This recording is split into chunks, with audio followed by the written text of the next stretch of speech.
Punjabi radio USS ਹੋ ਰਿਹਾ ਸਾਰੇ ਸਰੋਤਿਆਂ ਨੂੰ ਬਲਵਿੰਦਰ ਕੌਰ ਵੱਲੋਂ ਪਿਆਰ ਭਰੀ ਸਤਿ ਸ਼੍ਰੀ ਅਕਾਲ। ਪ੍ਰੋਗਰਾਮ ਖਬਰ ਤੇ ਨਜ਼ਰ ਪ੍ਰੋਗਰਾਮ ਦੇ ਵਿੱਚ ਸਾਡੇ ਨਾਲ ਹੋਣਗੇ ਬਲਤੇਜ ਪੰਨ ਜੀ, ਦੱਸਣਗੇ ਭਾਰਤ ਵਿੱਚ ਪੰਜਾਬ ਦੇ ਵਿੱਚ ਕੀ ਕੁਛ ਵਾਪਰਿਆ।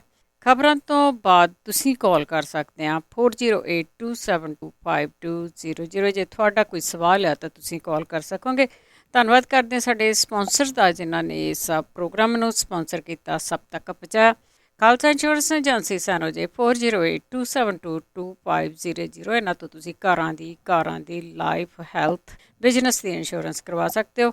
ਗੁਰਦੀਪ ਸਿੰਘ ਬਿਰਦੀ ਕਲੋਵ, ਸਤਨਾਮ ਸਿੰਘ ਸ਼ੇਰਗਿੱਲ ਸਾਲਮਾ, ਮਨਜੀਤ ਸਿੰਘ ਦੀਵਾਨਾ ਫਰਜ਼ਨੋ, Gurcharan Singh ji Bakersfield, gender home loan ਵਾਲੇ ਮੋਹਨ ਚੀਮਾ ਜੀ, 5599052575, ਟਰਕੀਆਣਾ ਇਮੀਗ੍ਰੇਸ਼ਨ ਲਾਅ ਫਰਮ 4159090503।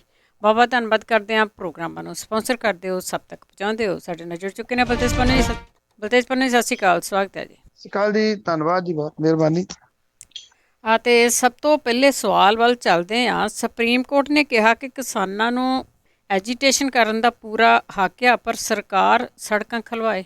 ਬਿਲਕੁਲ ਜੀ, ਇਹ ਬੜੀਆਂ ਅਹਿਮ ਟਿੱਪਣੀਆਂ ਨੇ ਦੋ ਜਿਹੜੇ ਉਹ ਪੱਖਾਂ ਤੋਂ। ਇੱਕ ਤਾਂ ਕਿਉਂਕਿ ਇਸ ਤਰ੍ਹਾਂ ਦੀਆਂ ਜਿਹੜੀਆਂ ਪਟੀਸ਼ਨਾਂ ਹੁੰਦੀਆਂ ਨੇ ਉਹ ਸਰਕਾਰਾਂ ਹੀ ਪਾਉਂਦੀਆਂ ਨੇ। ਸਰਕਾਰ ਨੇ ਪਹਿਲਾਂ ਵੀ ਪਟੀਸ਼ਨ ਪਾਈ ਸੀ ਸੁਪਰੀਮ ਕੋਰਟ ਦੇ ਵਿੱਚ। ਸੁਪਰੀਮ ਕੋਰਟ ਨੇ ਉਦੋਂ ਵੀ ਜਿਹੜੀ ਐਜੀਟੇਸ਼ਨ ਆ ਉਹਦੇ ਉੱਤੇ ਰੋਕ ਲਾਉਣ ਤੇ ਪਾਬੰਦੀ ਲਾਉਣ ਤੋਂ ਨਾਂਹ ਕਰ ਦਿੱਤੀ ਸੀ। ਇਹ ਆਖਿਆ ਸੀਗਾ ਕਿ ਕਿਸਾਨਾਂ ਨੂੰ ਐਜੀਟੇਸ਼ਨ ਕਰਨ ਦਾ ਹੱਕ ਹੈ। ਹੁਣ ਇਹ ਹੋਰ ਪਟੀਸ਼ਨ ਇੱਕ ਜਿਹੜੀ ਉਹ ਪਵਾਈ ਗਈ। ਜਿਹੜੇ ਇਸ ਮਾਮਲੇ ਦੇ ਉੱਤੇ ਸੁਪਰੀਮ ਕੋਰਟ ਨੇ ਜਿਹੜੀ ਇਹ ਗੱਲ ਕਹੀ ਕਿ ਜਿਹੜਾ ਸੋਲਿਸਿਟਰ ਜਨਰਲ ਪੇਸ਼ ਹੋਇਆ ਵੀ ਇਹ ਕੀ ਚੱਲ ਰਿਹਾ, ਤੁਸੀਂ ਇਹਦਾ ਹੱਲ ਕਿਉਂ ਨਹੀਂ ਕੱਢ ਸਕਦੇ, ਤੁਹਾਨੂੰ ਹੱਲ ਕੱਢਣਾ ਪਊਗਾ। ਇਹ ਵੀ ਕਹਿਤਾ ਕਿ ਕਿਸਾਨਾਂ ਨੂੰ ਪ੍ਰਦਰਸ਼ਨ ਕਰਨ ਦਾ ਹੱਕ ਹੈ, ਪਰ ਤੈਅ ਕੀਤੀ ਗਈ ਥਾਂ ਦੇ ਉੱਤੇ ਹੋਣਾ ਚਾਹੀਦਾ। ਆਵਾਜਾਈ ਨੂੰ ਰੋਕਿਆ ਨਹੀਂ ਜਾ ਸਕਦਾ। ਇਹਦੇ ਨਾਲ ਹੋਰ ਲੋਕਾਂ ਨੂੰ ਭਾਰੀ ਦਿੱਕਤ ਆਉਂਦੀ ਹੈ। ਜੇ ਪ੍ਰਦਰਸ਼ਨ ਚੱਲ ਰਿਹਾ ਹੈ ਤਾਂ ਟ੍ਰੈਫਿਕ ਨੂੰ ਰੋਕਿਆ ਨਹੀਂ ਜਾਣਾ ਚਾਹੀਦਾ ਤੇ ਲੋਕਾਂ ਦੀ ਆਵਾਜਾਈ ਦੇ ਵਿੱਚ ਕੋਈ ਅੜਿੱਕਾ ਨਹੀਂ ਜਿਹੜਾ ਉਹ ਪੈਣਾ ਚਾਹੀਦਾ। ਬੈਂਚ ਨੇ ਇਹ ਵੀ ਕਿਹਾ ਕਿ ਇਹਦੇ ਨਾਲ ਟੋਲ ਵਸੂਲੀ ਦੇ ਉੱਤੇ ਵੀ ਅਸਰ ਪਊਗਾ, ਕਿਉਂਕਿ ਇਹਨਾਂ ਸੜਕਾਂ ਦੇ ਉੱਤੇ ਆਵਾਜਾਈ ਠੱਪ ਰਹਿਣ ਕਰਕੇ ਰਸਤੇ ਜਿਹੜੇ ਉਹ ਬੰਦ ਨੇ। ਜਿਹੜੇ ਤੁਸ਼ਾਰ ਮਹਿਤਾ ਨੇ ਇਹ ਗੱਲ ਕਹੀ ਸੋਲਿਸਿਟਰ ਜਨਰਲ ਨੇ ਵੀ ਜੇ ਬੈਂਚ ਕੋਈ ਆਦੇਸ਼ ਜਾਰੀ ਕਰਦੀ ਆ ਤਾਂ ਦੋ ਕਿਸਾਨ ਜਥੇਬੰਦੀਆਂ ਨੂੰ ਵੀ ਧਿਰ ਬਣਾਇਆ ਜਾਵੇ ਤੇ ਉਹ ਉਹਨਾਂ ਦੇ ਨਾਮ ਦੇ ਸਕਦੇ ਆ। ਸਭ ਨੂੰ ਪਤਾ ਹੈ ਨਾਮ ਕਿਹੜੇ ਦੇਣੇ ਆ। ਸਰਕਾਰ ਨੇ ਨਾਮ ਦੇਣੇ ਜਿਹੜੀਆਂ ਉਹਨਾਂ ਨੇ ਬੋਗਸ ਜਥੇਬੰਦੀਆਂ ਖੜੀਆਂ ਕੀਤੀਆਂ ਹੋਈਆਂ ਨੇ। ਉਹਦੇ ਦੋ ਨੁਮਾਇੰਦੇ ਆ ਕੇ ਤਾਂ ਕਿ ਕਹਿ ਦੇਣ ਕਿ ਜੀ ਅਸੀਂ ਤਾਂ ਚੁੱਕਣ ਨੂੰ ਤਿਆਰ ਆ, ਤੁਸੀਂ ਇੱਕ ਵਾਰੀ ਕਹਿ ਦਿਓ। ਇਹ ਜਿਹੜਾ ਉਹ ਕਹਾਉਣਾ। ਬੈਂਚ ਨੇ ਇਹ ਕਿਹਾ ਕਿ ਇਹਦੇ ਨਾਲ ਤਾਂ ਕੱਲ ਨੂੰ ਦੋ ਹੋਰ ਜਥੇਬੰਦੀਆਂ ਆ ਜਾਣਗੀਆਂ ਤੇ ਇਹ ਕਹਿਣਗੀਆਂ ਕਿ ਉਹ ਕਿਸਾਨਾਂ ਦੀ ਨੁਮਾਇੰਦਗੀ ਕਰਦੀਆਂ ਨੇ। ਜੇ ਇਹ ਸਿਲਸਿਲਾ ਚੱਲਦਾ ਰਿਹਾ ਤੇ ਇਹਦੇ ਨਾਲ ਤਾਂ ਕੋਈ ਹੱਲ ਨਹੀਂ ਹੋਣਾ। ਔਰ ਇਹਦੇ ਵਿੱਚ ਜਿਹੜਾ ਸੁਪਰੀਮ ਕੋਰਟ ਸੀਗਾ ਉਹਨੇ ਇੱਥੇ ਜਿਹੜਾ ਨੋਟਿਸ ਸੀਗਾ ਉਹ ਜਾਰੀ ਕੀਤਾ ਹਰਿਆਣਾ, ਯੂਪੀ ਸਰਕਾਰ ਦੀ, ਔਰ ਇਹਨਾਂ ਦੀ ਖਿਚਾਈ ਵੀ ਜਿਹੜੀ ਉਹ ਕੀਤੀ। 20 ਸਤੰਬਰ ਨੂੰ ਅਗਲੀ ਸੁਣਵਾਈ ਜਿਹੜੀ ਉਹ ਇਹਦੇ ਉੱਤੇ ਹੋਊਗੀ। ਜਿਹੜਾ ਐਕਚੁਅਲੀ ਜਿਹੜਾ ਦਾਇਰ ਕੀਤੀ ਸੀਗੀ ਪਟੀਸ਼ਨ, ਉਸ ਹਲਫਨਾਮੇ ਦੇ ਵਿੱਚ ਉਹਨੇ ਇਹ ਗੱਲ ਜਿਹੜੀ ਕਹੀ ਆ ਕਿ ਉਹਨੂੰ 20 ਮਿੰਟ ਲੱਗਦੇ ਸੀਗੇ ਨੋਇਡਾ ਤੋਂ ਦਿੱਲੀ ਜਾਣ ਨੂੰ, ਹੁਣ ਉਹਨੂੰ 2 ਘੰਟੇ ਜਿਹੜੇ ਆ ਉਹ ਲੱਗਦੇ ਆ। ਯੂਪੀ ਨੇ ਆਪਣੇ ਹਲਫਨਾਮੇ ਦੇ ਵਿੱਚ ਇਹ ਗੱਲ ਜਿਹੜੀ ਕਹੀ ਆ ਕਿ ਕਿਸਾਨਾਂ ਨੂੰ ਇਹ ਸਮਝਾਉਣ ਦੀ ਕੋਸ਼ਿਸ਼ ਕੀਤੀ ਜਾ ਰਹੀ ਹੈ ਕਿ ਸੜਕਾਂ ਜਾਮ ਕਰਨ ਦੀ ਕਾਰਵਾਈ ਗੈਰ ਕਾਨੂੰਨੀ ਆ। ਹਲਫਨਾਮੇ ਦੇ ਵਿੱਚ ਯੂਪੀ ਨੇ ਵੀ ਕਿਹਾ ਕਿ ਜਿਹੜੇ ਮੇਨ ਨੈਸ਼ਨਲ ਹਾਈਵੇ ਆ 24 ਘੰਟੇ ਠੱਪ ਰਹਿਣ ਕਰਕੇ ਗਾਜ਼ੀਆਬਾਦ, ਮਹਾਰਾਜਪੁਰ ਤੇ ਹਿੰਡਨ ਸੜਕਾਂ ਦੇ ਰਾਹੀਂ ਦਿੱਲੀ ਦੇ ਵਿਚਕਾਰ ਆਵਾਜਾਈ ਲਈ ਕਈ ਦੂਜੇ ਰਾਹਾਂ ਦੇ ਉੱਤੇ ਟ੍ਰੈਫਿਕ ਜਿਹੜਾ ਉਹ ਬਦਲਿਆ ਗਿਆ। ਹਰਿਆਣੇ ਨੇ ਜਿਹੜਾ ਆਪਣਾ ਹਲਫਨਾਮਾ ਦਾਇਰ ਕੀਤਾ ਉਹਦੇ ਵਿੱਚ ਇਹ ਗੱਲ ਕਹੀ ਹੈ ਕਿ ਕਈ ਟਰੈਕਟਰ ਮਾਰਚ ਕੱਢੇ ਗਏ ਆ ਜਿਹਦੇ ਕਰਕੇ ਪੁਲਿਸ ਨੇ ਦਿੱਲੀ ਤੋਂ ਗਾਜ਼ੀਆਬਾਦ ਜਾਂਦੇ ਰਾਹ ਦੇ ਉੱਤੇ ਬੈਰੀਕੇਡ ਲਾ ਕੇ ਸੜਕ ਜਿਹੜੀ ਆ ਉਹ ਬੰਦ ਕੀਤੀ ਹੈ। ਹੁਣ ਇਹਦੇ ਵਿੱਚ ਜਿਹੜਾ ਦੂਜਾ ਸਵਾਲ ਸਭ ਤੋਂ ਅਹਿਮ ਇਹ ਆ ਕਿ ਪਤਾ ਉਹ ਤੁਸ਼ਾਰ ਮਹਿਤਾ ਨੂੰ ਵੀ ਆ, ਪਤਾ ਉਹ ਸੋਲਿਸਿਟਰ ਜਨਰਲ ਨੂੰ ਵੀ ਆ, ਪਤਾ ਹਰਿਆਣਾ ਤੇ ਉੱਤਰ ਪ੍ਰਦੇਸ਼ ਨੂੰ ਵੀ ਆ ਕਿ ਇਹ ਸੜਕਾਂ ਬੰਦ ਕਿਸਾਨਾਂ ਨੇ ਨਹੀਂ ਕੀਤੀਆਂ। ਕਿਸਾਨ ਜਿਸ ਵੇਲੇ ਵੱਖ-ਵੱਖ ਸੂਬਿਆਂ ਤੋਂ ਉੱਠ ਕੇ ਦਿੱਲੀ ਵੱਲ ਨੂੰ ਜਾ ਰਹੇ ਸਨ, ਉਹ ਜਾਣਾ ਚਾਹੁੰਦੇ ਸੀਗੇ ਜੰਤਰ ਮੰਤਰ। ਜੇ ਯਾਦ ਹੋਵੇ, ਭੁੱਲ ਨਾ ਗਿਆ ਹੋਵੇ, 9 ਮਹੀਨੇ ਹੋ ਜਾਣੇ ਪਰਸੋਂ ਨੂੰ 26 ਤਰੀਕ ਨੂੰ ਕਿਸਾਨਾਂ ਨੂੰ ਉੱਥੇ ਬੈਠਿਆ। ਸੜਕਾਂ ਦੇ ਉੱਤੇ ਰੋਕ ਜਿਹੜੀ ਆ ਉਹ ਸਰਕਾਰ ਨੇ ਲਾਈ ਹੈ, ਸਰਕਾਰਾਂ ਨੇ ਲਾਈ ਹੈ। ਸਰਕਾਰਾਂ ਨੇ ਟੋਏ ਪੱਟੇ ਸੜਕਾਂ ਦੇ ਵਿੱਚ, ਸਰਕਾਰਾਂ ਨੇ ਕੰਧਾਂ ਖੜੀਆਂ ਕੀਤੀਆਂ, ਸਰਕਾਰਾਂ ਨੇ ਤਿੱਖੀਆਂ ਚੀਜ਼ਾਂ ਲਾਈਆਂ, ਸਰਕਾਰਾਂ ਨੇ ਜਿਹੜੀਆਂ ਕੰਡੇਦਾਰ ਤਾਰਾਂ ਸੀਗੀਆਂ ਉਹ ਲਾਈਆਂ। ਕਿਸਾਨ ਤਾਂ ਫਿਰ ਉੱਥੇ ਬਹਿ ਗਏ, ਉਹ ਤਾਂ ਅੱਗੇ ਜਾਣਾ ਚਾਹੁੰਦੇ ਸੀਗੇ। ਸਰਕਾਰਾਂ ਇਸ ਮਸਲੇ ਦੇ ਉੱਤੇ ਜਿਹੜਾ ਉਹ ਪਹਿਲੀ ਵਾਰੀ ਆ ਕਿ ਕਿਸੇ ਐਜੀਟੇਸ਼ਨ ਦੇ ਮਸਲੇ ਤੇ ਫਸ ਰਹੀਆਂ ਨੇ, ਕਿਉਂਕਿ ਜੇ ਸੁਪਰੀਮ ਕੋਰਟ ਕਿਸਾਨਾਂ ਨੂੰ ਇਹ ਆਖੇ ਕਿ ਉਹ ਸੜਕਾਂ ਖੋਲ ਦਿਓ, ਉਹਨਾਂ ਕੋਲੇ ਤਾਂ ਪਲੀ ਬੜੀ ਵੱਡੀ ਹੈ ਕਿ ਇਹ ਅਸੀਂ ਥੋੜੀ ਲਾਈਆਂ ਨੇ। ਸਾਰੀਆਂ ਤਾਂ ਫੋਟੋਆਂ ਜਿਹੜੀਆਂ ਉਹ ਮੌਜੂਦ ਨੇ ਇੰਟਰਨੈਸ਼ਨਲ ਪੱਧਰ ਦੇ ਉੱਤੇ, ਮੀਡੀਆ ਦੇ ਵਿੱਚ ਇਹ ਫੋਟੋਆਂ ਕਿੰਨੀ ਵਾਰੀ ਲੱਗੀਆਂ ਨੇ ਕਿ ਸਰਕਾਰ ਨੇ ਕਿਹੜੇ ਤਰੀਕੇ ਨਾਲ ਸੜਕਾਂ ਰੋਕੀਆਂ ਨੇ। ਕੱਲੀਆਂ ਰੋਕੀਆਂ ਨਹੀਂ, ਉਹਨੀ ਪੱਟੀਆਂ ਵੀ ਆ, ਲੋਕਾਂ ਨੂੰ ਵੀ ਨਹੀਂ ਲੰਘਣ ਦਿੱਤਾ। ਤਾਂ ਸਰੋਤਿਓ, ਕਾਲ ਤੁਸੀਂ ਬਾਅਦ ਵਿੱਚ ਕਰ ਸਕਦੇ ਆ, ਜਦੋਂ ਖਬਰਾਂ ਹੋ ਜਾਣਗੀਆਂ ਉਸ ਟਾਈਮ ਤੇ ਤੁਸੀਂ ਕਾਲ ਕਰ ਲਿਓ। ਅਗਲੇ ਸਵਾਲ ਵੱਲ ਚੱਲਦੇ ਹਾਂ। ਕੇਂਦਰ ਨੇ 26 ਨੂੰ ਜਿਹੜਾ ਹੈਗਾ ਆ ਸਰਬ ਪਾਰਟੀ ਦੀ ਮੀਟਿੰਗ ਬੁਲਾਈ ਆ ਅਫਗਾਨਿਸਤਾਨ ਵਾਲੇ ਮਸਲੇ ਤੇ। ਦੇਖੋ, ਇਸ ਮਸਲੇ ਦੇ ਉੱਤੇ ਸਰਕਾਰ ਅਜੇ ਕੋਈ ਆਪਣਾ ਜਵਾਬ ਜਾਂ ਆਪਣਾ ਪੱਖ ਨਹੀਂ ਦੱਸ ਰਹੀ। ਇੱਥੇ ਚੈਨਲਾਂ ਦੇ ਉੱਤੇ ਵੀ ਜਿਹੜੀ ਆ ਇਹ ਬਹਿਸ ਕਿਤੇ ਨਹੀਂ ਹੈਗੀ ਕਿ ਸਰਕਾਰ ਇਸ ਮਸਲੇ ਦੇ ਉੱਤੇ ਚੁੱਪ ਕਿਉਂ ਆ। ਉਹ ਦੱਸੇ ਤਾਂ ਸਹੀ ਨਾ, ਉਹਨਾਂ ਦੇ ਨਾਲ ਤਾਲਿਬਾਨਾਂ ਦੇ ਜਾਂ ਉਹਦੇ ਵਿਰੋਧ ਦੇ ਵਿੱਚ ਆ। ਹਾਂ, ਖਬਰਾਂ ਜਿਹੜੀਆਂ ਇਹ ਜ਼ਰੂਰ ਲਵਾਈਆਂ ਜਾ ਰਹੀਆਂ ਨੇ ਕਿ ਅਸੀਂ ਇੰਨੇ ਲੋਕਾਂ ਨੂੰ ਵਾਪਸ ਲੈਣ ਦਾ, ਇੰਨੇ ਲੋਕਾਂ ਨੂੰ ਵਾਪਸ ਲੈਣ ਦਾ। ਹੁਣ ਜਿਹੜਾ ਵਿਦੇਸ਼ ਮੰਤਰੀ ਆ ਉਹਨੇ 26 ਅਗਸਤ ਨੂੰ ਵੱਖ-ਵੱਖ ਸਿਆਸੀ ਧਿਰਾਂ ਦੇ ਸੰਸਦੀ ਆਗੂਆਂ ਦੇ ਨਾਲ ਬੈਠਕ ਕਰਕੇ ਉਹਨਾਂ ਨੂੰ ਅਫਗਾਨਿਸਤਾਨ ਦੇ ਹਾਲਾਤ ਬਾਰੇ ਜਾਣਕਾਰੀ ਦੇਣ ਦੀ ਗੱਲ ਆਖੀ ਹੈ। ਚਲੋ, ਇਸ ਬਹਾਨੇ ਦੇ ਨਾਲ ਮੇਰੀ ਜਾਚੇ 7.5 ਸਾਲਾਂ ਦੇ ਵਿੱਚ ਪਹਿਲੀ ਵਾਰੀ ਹੋਊਗਾ ਕਿ ਵਿਦੇਸ਼ ਮੰਤਰੀ ਨੂੰ ਮੌਕਾ ਮਿਲੂਗਾ ਕੋਈ ਮੀਟਿੰਗ ਸੱਦਣ ਦਾ ਤੇ ਉਹਦੇ ਵਿੱਚ ਬੋਲਣ ਦਾ, ਕਿਉਂਕਿ ਵਿਦੇਸ਼ ਮੰਤਰੀ ਤਾਂ ਵਿਚਾਰਾ ਬੋਲਣ ਹੀ ਨਹੀਂ ਦਿੱਤਾ ਜਾਂਦਾ, ਨਾ ਕਿਤੇ ਹੈਲਥ ਮਿਨਿਸਟਰ ਬੋਲਣ ਦਿੱਤਾ ਜਾਂਦਾ। ਜੇ ਟੀਕੇ ਲਵਾਉਣੇ ਆ ਤਾਂ ਇੱਕੋ ਹੀ ਬੰਦਾ ਜੀ, ਜੇ ਬੱਚਿਆਂ ਦੇ ਐਗਜ਼ਾਮ ਹੋਣੇ ਆ ਤਾਂ ਸਿੱਖਿਆ ਮੰਤਰੀ ਨਹੀਂ ਹੈਗਾ, ਜੇ ਕਿਤੇ ਵੀ ਜਿਹੜੀ ਉਹ ਗੱਲ ਕਰਨੀ ਤਾਂ ਉਹੀ। ਹੁਣ ਇਸ ਮਸਲੇ ਦੇ ਉੱਤੇ ਵਿਦੇਸ਼ ਮੰਤਰੀ ਮੂਹਰੇ ਕਰ ਦਿੱਤਾ ਗਿਆ। ਸੰਸਦੀ ਮਾਮਲਿਆਂ ਦੇ ਬਾਰੇ ਮੰਤਰੀ ਪ੍ਰਹਲਾਦ ਜੋਸ਼ੀ ਨੇ ਕਿਹਾ ਕਿ ਵੀਰਵਾਰ ਸਵੇਰੇ 11 ਵਜੇ ਸੰਸਦ ਭਵਨ ਦੇ ਵਿੱਚ ਇਹ ਮੀਟਿੰਗ ਹੋਊਗੀ। ਸਿਆਸੀ ਪਾਰਟੀਆਂ ਦੇ ਸੰਸਦ ਆਗੂਆਂ ਨੂੰ ਵਿਦੇਸ਼ ਮੰਤਰੀ ਦੇ ਵੱਲੋਂ ਮੌਜੂਦਾ ਹਾਲਾਤ ਦੇ ਬਾਰੇ ਦੇ ਵਿੱਚ ਜਾਣਕਾਰੀ ਜਿਹੜੀ ਉਹ ਦਿੱਤੀ ਜਾਊਗੀ। ਸਾਰੇ ਆਗੂਆਂ ਨੂੰ ਈਮੇਲ ਦੇ ਰਾਹੀਂ ਸੱਦਾ ਪੱਤਰ ਜਿਹੜੇ ਆ ਉਹ ਭੇਜੇ ਜਾ ਰਹੇ ਆ। ਪੱਛਮੀ ਬੰਗਾਲ ਦੀ ਮੁੱਖ ਮੰਤਰੀ ਮਮਤਾ ਬੈਨਰਜੀ ਨੇ ਇਹ ਗੱਲ ਕਹੀ ਆ ਕਿ ਉਹ ਮੀਟਿੰਗ ਦੇ ਵਿੱਚ ਹਿੱਸਾ ਲੈਣਗੇ, ਕਿਉਂਕਿ ਜਿਹੜਾ ਸੰਸਦੀ ਦਲ ਦੇ ਨੇਤਾ ਇਸੇ ਲਈ ਚੁਣਿਆ ਗਿਆ ਸੀਗਾ ਮਮਤਾ ਬੈਨਰਜੀ ਦਾ ਇੱਕਦਮ ਜਿਹੜਾ ਜੀ ਇਹਦੇ ਉੱਤੇ ਰਿਐਕਟ ਕਰਨਾ, ਉਹਦਾ ਮਤਲਬ ਇਹੀ ਹੈ ਕਿ ਉਹ ਆ ਕੇ ਘੇਰਨਗੇ ਸਰਕਾਰ ਨੂੰ ਇਸ ਮਸਲੇ ਦੇ ਉੱਤੇ ਕਿ ਦੱਸੋ, ਤੁਸੀਂ ਕਹਿੰਦੇ ਸੀ ਕੋਈ ਗੁੱਡ ਤਾਲਿਬਾਨੀ ਕੋਈ ਬੈਡ ਤਾਲਿਬਾਨੀ ਨਹੀਂ ਹੁੰਦੇ, ਤਾਲਿਬਾਨੀ ਨੇ। ਹੁਣ ਸਪਸ਼ਟ ਕਰੇ ਸਰਕਾਰ। ਜਿਹੜੇ ਵਿਦੇਸ਼ ਮੰਤਰੀ ਆ ਉਹਨੇ ਇਹ ਕਿਹਾ ਕਿ ਪ੍ਰਧਾਨ ਮੰਤਰੀ ਹੋਰਾਂ ਨੇ ਵਿਦੇਸ਼ ਮੰਤਰਾਲੇ ਨੂੰ ਨਿਰਦੇਸ਼ ਜਿਹੜੇ ਆ ਜੀ ਦਿੱਤੇ ਆ ਕਿ ਉਹ ਸਿਆਸੀ ਪਾਰਟੀਆਂ ਦੇ ਨੂੰ ਜਿਹੜੀ ਆ ਉਹ ਮੀਟਿੰਗ ਦੇ ਵਿੱਚ ਸੱਦ ਕੇ ਉਹਨਾਂ ਨੂੰ ਦੱਸਿਆ ਜਿਹੜਾ ਜਾਵੇ ਕਿ ਅਫਗਾਨਿਸਤਾਨ ਦੇ ਹਾਲਾਤ ਤੋਂ ਜਾਣੂ ਕਰਵਾਇਆ ਜਾਵੇ। ਪਰ ਇਹ ਅਜੀਬ ਗੱਲ ਹੈ ਕਿ ਪ੍ਰਧਾਨ ਮੰਤਰੀ ਜਾਣੂ ਕਿਉਂ ਨਹੀਂ ਕਰਵਾਉਣਗੇ ਉਹਦੇ ਬਾਰੇ ਦੇ ਵਿੱਚ। ਇਹ ਆਪਣੇ ਆਪ ਦੇ ਵਿੱਚ ਮੇਰਾ ਖਿਆਲ 7.5 ਸਾਲਾਂ ਦੇ ਵਿੱਚ ਪਹਿਲੀ ਵਾਰੀ ਹੋ ਰਿਹਾ ਕਿ ਕਿਸੇ ਹੋਰ ਮਹਿਕਮੇ ਦੇ ਕਿਸੇ ਮੰਤਰੀ ਨੂੰ ਇਹ ਮੌਕਾ ਮਿਲੂਗਾ ਕਿ ਉਹ ਹਾਲਾਤ ਦੇ ਬਾਰੇ ਜਿਹੜੀ ਆ ਉਹ ਜਾਣਕਾਰੀ ਦੇਣ। ਇਹ ਵੀ ਕਿਹਾ ਜਾ ਰਿਹਾ ਕਿ ਦੱਸਿਆ ਜਾਊਗਾ ਉਹਦੇ ਵਿੱਚ ਕਿ ਕਿੰਨੇ ਜਾਣੇ ਕੱਢੇ ਗਏ ਆ, ਕਿੰਨੇ ਉੱਥੇ ਅਜੇ ਜਿਹੜੇ ਫਸੇ ਹੋਏ ਆ, ਤੇ ਉਹਦੇ ਉੱਤੇ ਸਰਕਾਰ ਉਹਨਾਂ ਨੂੰ ਕੱਢਣ ਦੇ ਵਾਸਤੇ ਕੀ ਕੁਝ ਜਿਹੜਾ ਕਰ ਰਹੀ ਹੈ। ਜੀ, ਬਹੁਤ ਪਿੱਛੇ ਰਹਿ ਗਿਆ ਜੀ ਇਹ। ਵੈਸੇ ਅੱਗੇ ਕੇਂਦਰ ਦੀ ਸਰਕਾਰ ਵੱਖਰੇ ਤਰੀਕੇ ਦੇ ਨਾਲ ਜਿਹੜੀਆਂ ਰਹਿੰਦੀਆਂ ਖੁੰਦੀਆਂ ਜਾਇਦਾਦਾਂ ਉਹਨਾਂ ਨੂੰ ਵੀ ਵੇਚ ਰਹੀ ਹੈ। ਇਹ ਨਵਾਂ ਨਾਮ ਜਿਹੜਾ ਜੀ ਉਹ ਦੇ ਦਿੱਤਾ ਗਿਆ, ਔਰ ਜਿਹੜੀ ਪ੍ਰੈਸ ਕਾਨਫਰੰਸ ਆ ਉਹਦੇ ਵਿੱਚ ਬਾਰ-ਬਾਰ ਇੱਕੋ ਗੱਲ ਕਹੀ ਜਾ ਰਹੀ ਸੀਗੀ ਕੱਲ ਕਿ ਇਹਨੂੰ ਇਹ ਨਾ ਤੁਸੀਂ ਲਓ ਜੀ ਕਿ ਅਸੀਂ ਵੇਚ ਰਹੇ ਹਾਂ, ਅਸੀਂ ਇਹਨੂੰ ਸੇਲ ਜਿਹੜਾ ਕਰ ਰਹੇ ਹਾਂ, ਬਲਕਿ ਇਹ ਜਿਹੜਾ ਜੀ ਬਾਰ-ਬਾਰ ਇਹ ਗੱਲ ਕਹੀ ਗਈ ਕਿ ਅਸੀਂ ਇਹਨੂੰ ਨੈਸ਼ਨਲ ਮੋਨੇਟਾਈਜੇਸ਼ਨ ਜਿਹੜੀ ਆ ਉਹ ਕਰ ਰਹੇ ਆ। ਇਹਨੂੰ ਮੋਨੇਟਾਈਜੇਸ਼ਨ ਨਾਮ ਦਿੱਤਾ ਗਿਆ, ਪ੍ਰਾਈਵੇਟਾਈਜ਼ ਜਿਹੜਾ ਜੀ ਉਹਨੂੰ ਕਰਨ ਨੂੰ। ਵਿੱਤ ਮੰਤਰੀ ਸੀਤਾਰਮਨ ਨੇ ਇਹਦੇ ਸੰਬੰਧੀ ਇਹ ਗੱਲ ਕਹੀ ਕਿ ਜਿਹੜੀਆਂ ਵੱਖ-ਵੱਖ ਖੇਤਰਾਂ ਦੀਆਂ ਜਾਇਦਾਦਾਂ ਨੇ ਉਹਨਾਂ ਦੀ ਹਿੱਸੇਦਾਰੀ ਵੇਚ ਕੇ 6 ਲੱਖ ਕਰੋੜ ਰੁਪਈਆ ਜਿਹੜਾ ਉਹ ਵਟਿਆ ਜਾਊਗਾ। ਸਰਕਾਰ ਉਹਦੇ ਨਾਲ ਜਿਹੜਾ ਉਹ ਚੱਲੂਗੀ। ਲੀਜ਼ ਦੇ ਉੱਤੇ ਦੇਣ ਦੀ ਪ੍ਰਕਿਰਿਆ 4 ਸਾਲ ਮਤਲਬ ਕਿ 2025 ਤੱਕ ਹੋਊਗੀ। ਇਹ ਸਭ ਤੋਂ ਵੱਡਾ ਝੂਠ ਹੈ। ਮੰਨ ਲਓ ਜੇ ਕਿਸੇ ਨੇ ਲੀਜ਼ ਦੇ ਉੱਤੇ ਲੈਣਾ ਤਾਂ ਇਸ ਕਰਕੇ ਕਹਿ ਰਹੇ ਨਾ ਕਿ ਇਹਦੇ ਪ੍ਰਬੰਧ ਜਿਹੜੇ ਉਹ ਸੁਧਰਨ, ਉਹ ਪੈਸਾ ਲਾਵੇ। ਕਿਹੜਾ ਮੂਰਖ ਆ ਜਿਹੜਾ 4 ਸਾਲ ਦੇ ਵਾਸਤੇ 4 ਸਾਲਾਂ 'ਚ ਤਾਂ ਮਸੀਂ ਉਹਨੂੰ ਕਹਾਣੀ ਸਮਝ ਹੀ ਆਉਣੀ ਆ। ਉਦੋਂ ਤੱਕ ਉਹ ਪੈਸੇ ਲਾ ਕੇ ਕਹਿੰਦੇ ਜੀ ਕਿ ਉਹ ਸਾਰਾ ਕੁਝ ਕਰਕੇ 4 ਸਾਲਾਂ ਬਾਅਦ ਸਰਕਾਰ ਨੂੰ ਵਾਪਸ ਜਿਹੜਾ ਉਹ ਕਰ ਦੂਗਾ। 2022 ਦੇ ਵਿੱਚ Amritsar airport project, Patiala Sangrur bypass, Sangrur via Tapa Dhanaula bypass, Amritsar Wagah project ਜਿਹੜਾ NMP ਦੇ ਵਿੱਚ ਰੱਖਿਆ ਗਿਆ। ਜਿਹੜੀ ਇਹ ਨੈਸ਼ਨਲ ਮੋਨੇਟਾਈਜੇਸ਼ਨ ਪਾਈਪਲਾਈਨ, ਇਹਨੂੰ ਨਵਾਂ ਨਾਮ ਦਿੱਤਾ ਗਿਆ। ਇਹਦੇ ਵਿੱਚ ਇਹ ਕਿਹਾ ਗਿਆ ਕਿ ਜਿਹੜੀਆਂ ਸੜਕਾਂ, ਰੇਲਵੇ ਸਟੇਸ਼ਨ, 에ਅਰਪੋਰਟ ਨੂੰ ਲੀਜ਼ ਦੇ ਉੱਤੇ ਦਿੱਤਾ ਜਾਊਗਾ, ਉਹਦਾ ਮਾਲੇਕਾਨਾ ਹੱਕ ਸਰਕਾਰ ਦੇ ਕੋਲੇ ਰਹੂਗਾ। ਲੀਜ਼ ਜਿਹੜੀ ਆ ਉਹ ਸਰਟਨ ਟਾਈਮ ਦੇ ਵਾਸਤੇ ਹੋਊਗੀ, ਉਸ ਤੋਂ ਬਾਅਦ ਇਨਫਰਾਸਟ੍ਰਕਚਰ ਸਰਕਾਰ ਦੇ ਕੋਲੇ ਆ ਜਾਊਗਾ। ਕਿਆ ਜਿਹੜਾ ਉਹ ਕਮਰੇ ਬਣਾਉਣ ਦੀ ਨਵੀਂ ਜਿਹੜੀ ਆ ਉਹ ਯੋਜਨਾ ਉਹ ਲੀਕੀ ਗਈ ਆ ਕਿ ਮਾਲਕਾਨਾ ਅਧਿਕਾਰ ਜਿਹੜਾ ਦੀ ਉਹ ਰਹੂਗਾ ਸਰਕਾਰ ਦੇ ਕੋਲੇ, ਤੇ ਉਂਝ ਵੈਸੇ ਆ ਇਹ ਲੀਜ਼ ਦੇ ਉੱਤੇ ਦੇ ਦਿੱਤੀਆਂ ਜਾਣਗੀਆਂ।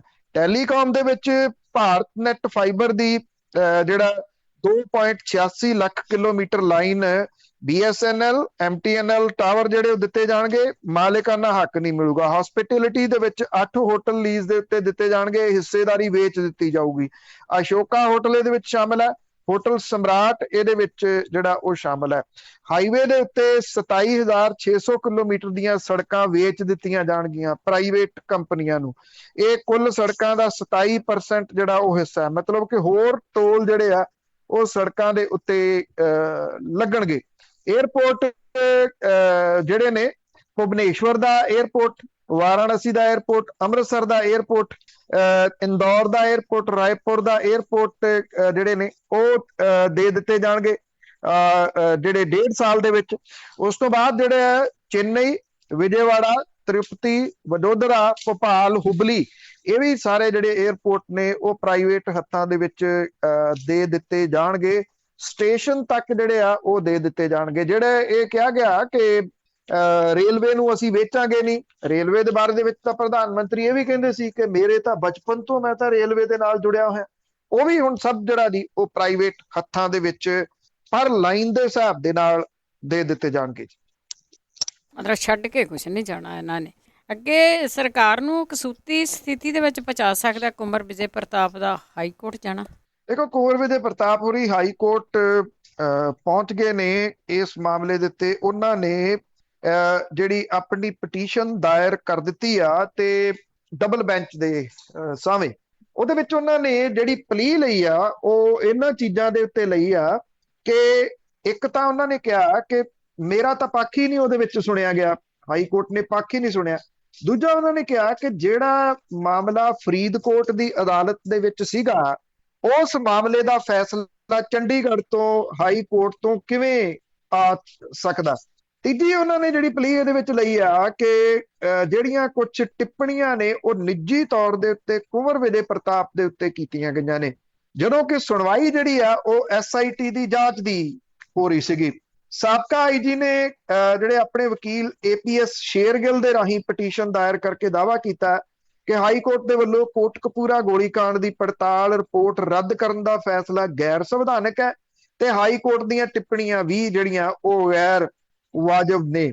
ਉਹਨਾਂ ਨੇ ਇਹ ਗੱਲ ਕਹੀ ਆ ਕਿ ਕੋਟਕਪੂਰਾ ਗੋਲੀकांड ਦੀ ਰਿਪੋਰਟ ਪੂਰੀ ਤਰ੍ਹਾਂ ਨਿਰਪੱਖ ਸੀ, ਮੁਲਜ਼ਮਾਂ ਦੇ ਖਿਲਾਫ ਤੱਥਾਂ ਦੇ ਆਧਾਰ ਦੇ ਉੱਤੇ ਚਲਾਨ ਪੇਸ਼ ਕੀਤੇ ਗਏ ਸੀਗੇ। ਇਹ ਕਿਹਾ ਕਿ ਜਦੋਂ ਕਿਸੇ ਫੈਸਲੇ ਦੇ ਉੱਤੇ ਅਜੇ ਚਲਾਨ ਪੇਸ਼ ਕੀਤਾ ਗਿਆ ਹੋਵੇ, ਉਹਦਾ ਟਰਾਇਲ ਹੀ ਨਾ ਸਟਾਰਟ ਹੋਇਆ ਹੋਵੇ, ਉਦੋਂ ਪਹਿਲਾਂ ਉੱਪਰਲੀ ਅਦਾਲਤ ਉਹਦੇ ਉੱਤੇ ਫੈਸਲਾ ਕਿਵੇਂ ਦੇ ਸਕਦੀ ਹੈ। ਟੈਕਨੀਕਲੀ ਤੌਰ ਦੇ ਉੱਤੇ ਜਿਹੜੇ ਪੁਆਇੰਟ ਇਹਦੇ ਵਿੱਚ ਉਭਾਰੇ ਗਏ ਆ ਉਹ ਬੜੇ ਅਹਿਮ ਪੁਆਇੰਟ ਨੇ।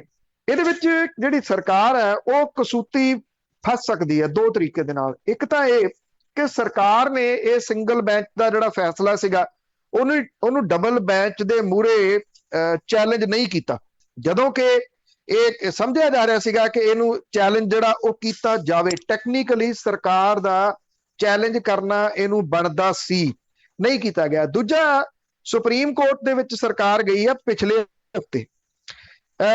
ਜੇ ਟੈਕਨੀਕਲੀ ਦੇਖਿਆ ਜਾਵੇ ਤਾਂ 3 ਮਹੀਨੇ ਤੋਂ ਬਾਅਦ ਹੋ ਨਹੀਂ ਸਕਦਾ, 3 ਮਹੀਨੇ ਹੋ ਚੁੱਕੇ ਆ, ਪਰ ਕਰੋਨਾ ਕਰਕੇ ਹੋ ਸਕਦਾ ਉੱਥੇ ਐਕਸੈਪਟ ਵੀ ਹੋ ਜੇ।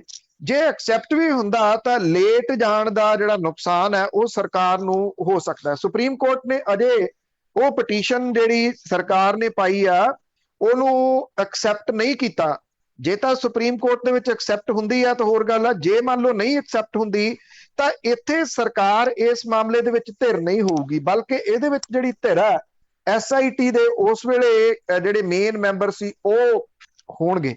ਸੋ ਇਹ ਬੜਾ ਅਹਿਮ ਪੁਆਇੰਟ ਹੋਊਗਾ ਔਰ ਇਹਦੀ ਜਿਹੜੀ ਸੁਣਵਾਈ ਆ ਉਹ ਦਸੰਬਰ ਦੇ ਵਿੱਚ ਜਿਹੜੀ ਉਹ ਪਾ ਦਿੱਤੀ ਗਈ ਆ ਔਰ ਦਸੰਬਰ ਦੇ ਵਿੱਚ ਇਹਦੀ ਸੁਣਵਾਈ ਹੋਊਗੀ। ਔਰ ਜਦੋਂ ਦਸੰਬਰ ਦੇ ਵਿੱਚ ਸੁਣਵਾਈ ਹੋਊਗੀ ਤਾਂ ਉਸ ਵੇਲੇ ਪੰਜਾਬ ਦੇ ਵਿੱਚ ਚੋਣ ਜ਼ਾਬਤਾ ਜਾਂ ਤਾਂ ਲੱਗ ਗਿਆ ਹੋਊਗਾ ਜਾਂ ਬਿਲਕੁਲ ਲੱਗਣ ਦੇ ਕੰਢੇ ਜਿਹੜਾ ਹੋਊਗਾ। 7 ਦਸੰਬਰ ਨੂੰ ਇਹਦੀ ਸੁਣਵਾਈ ਜਿਹੜੀ ਹੋਊਗੀ।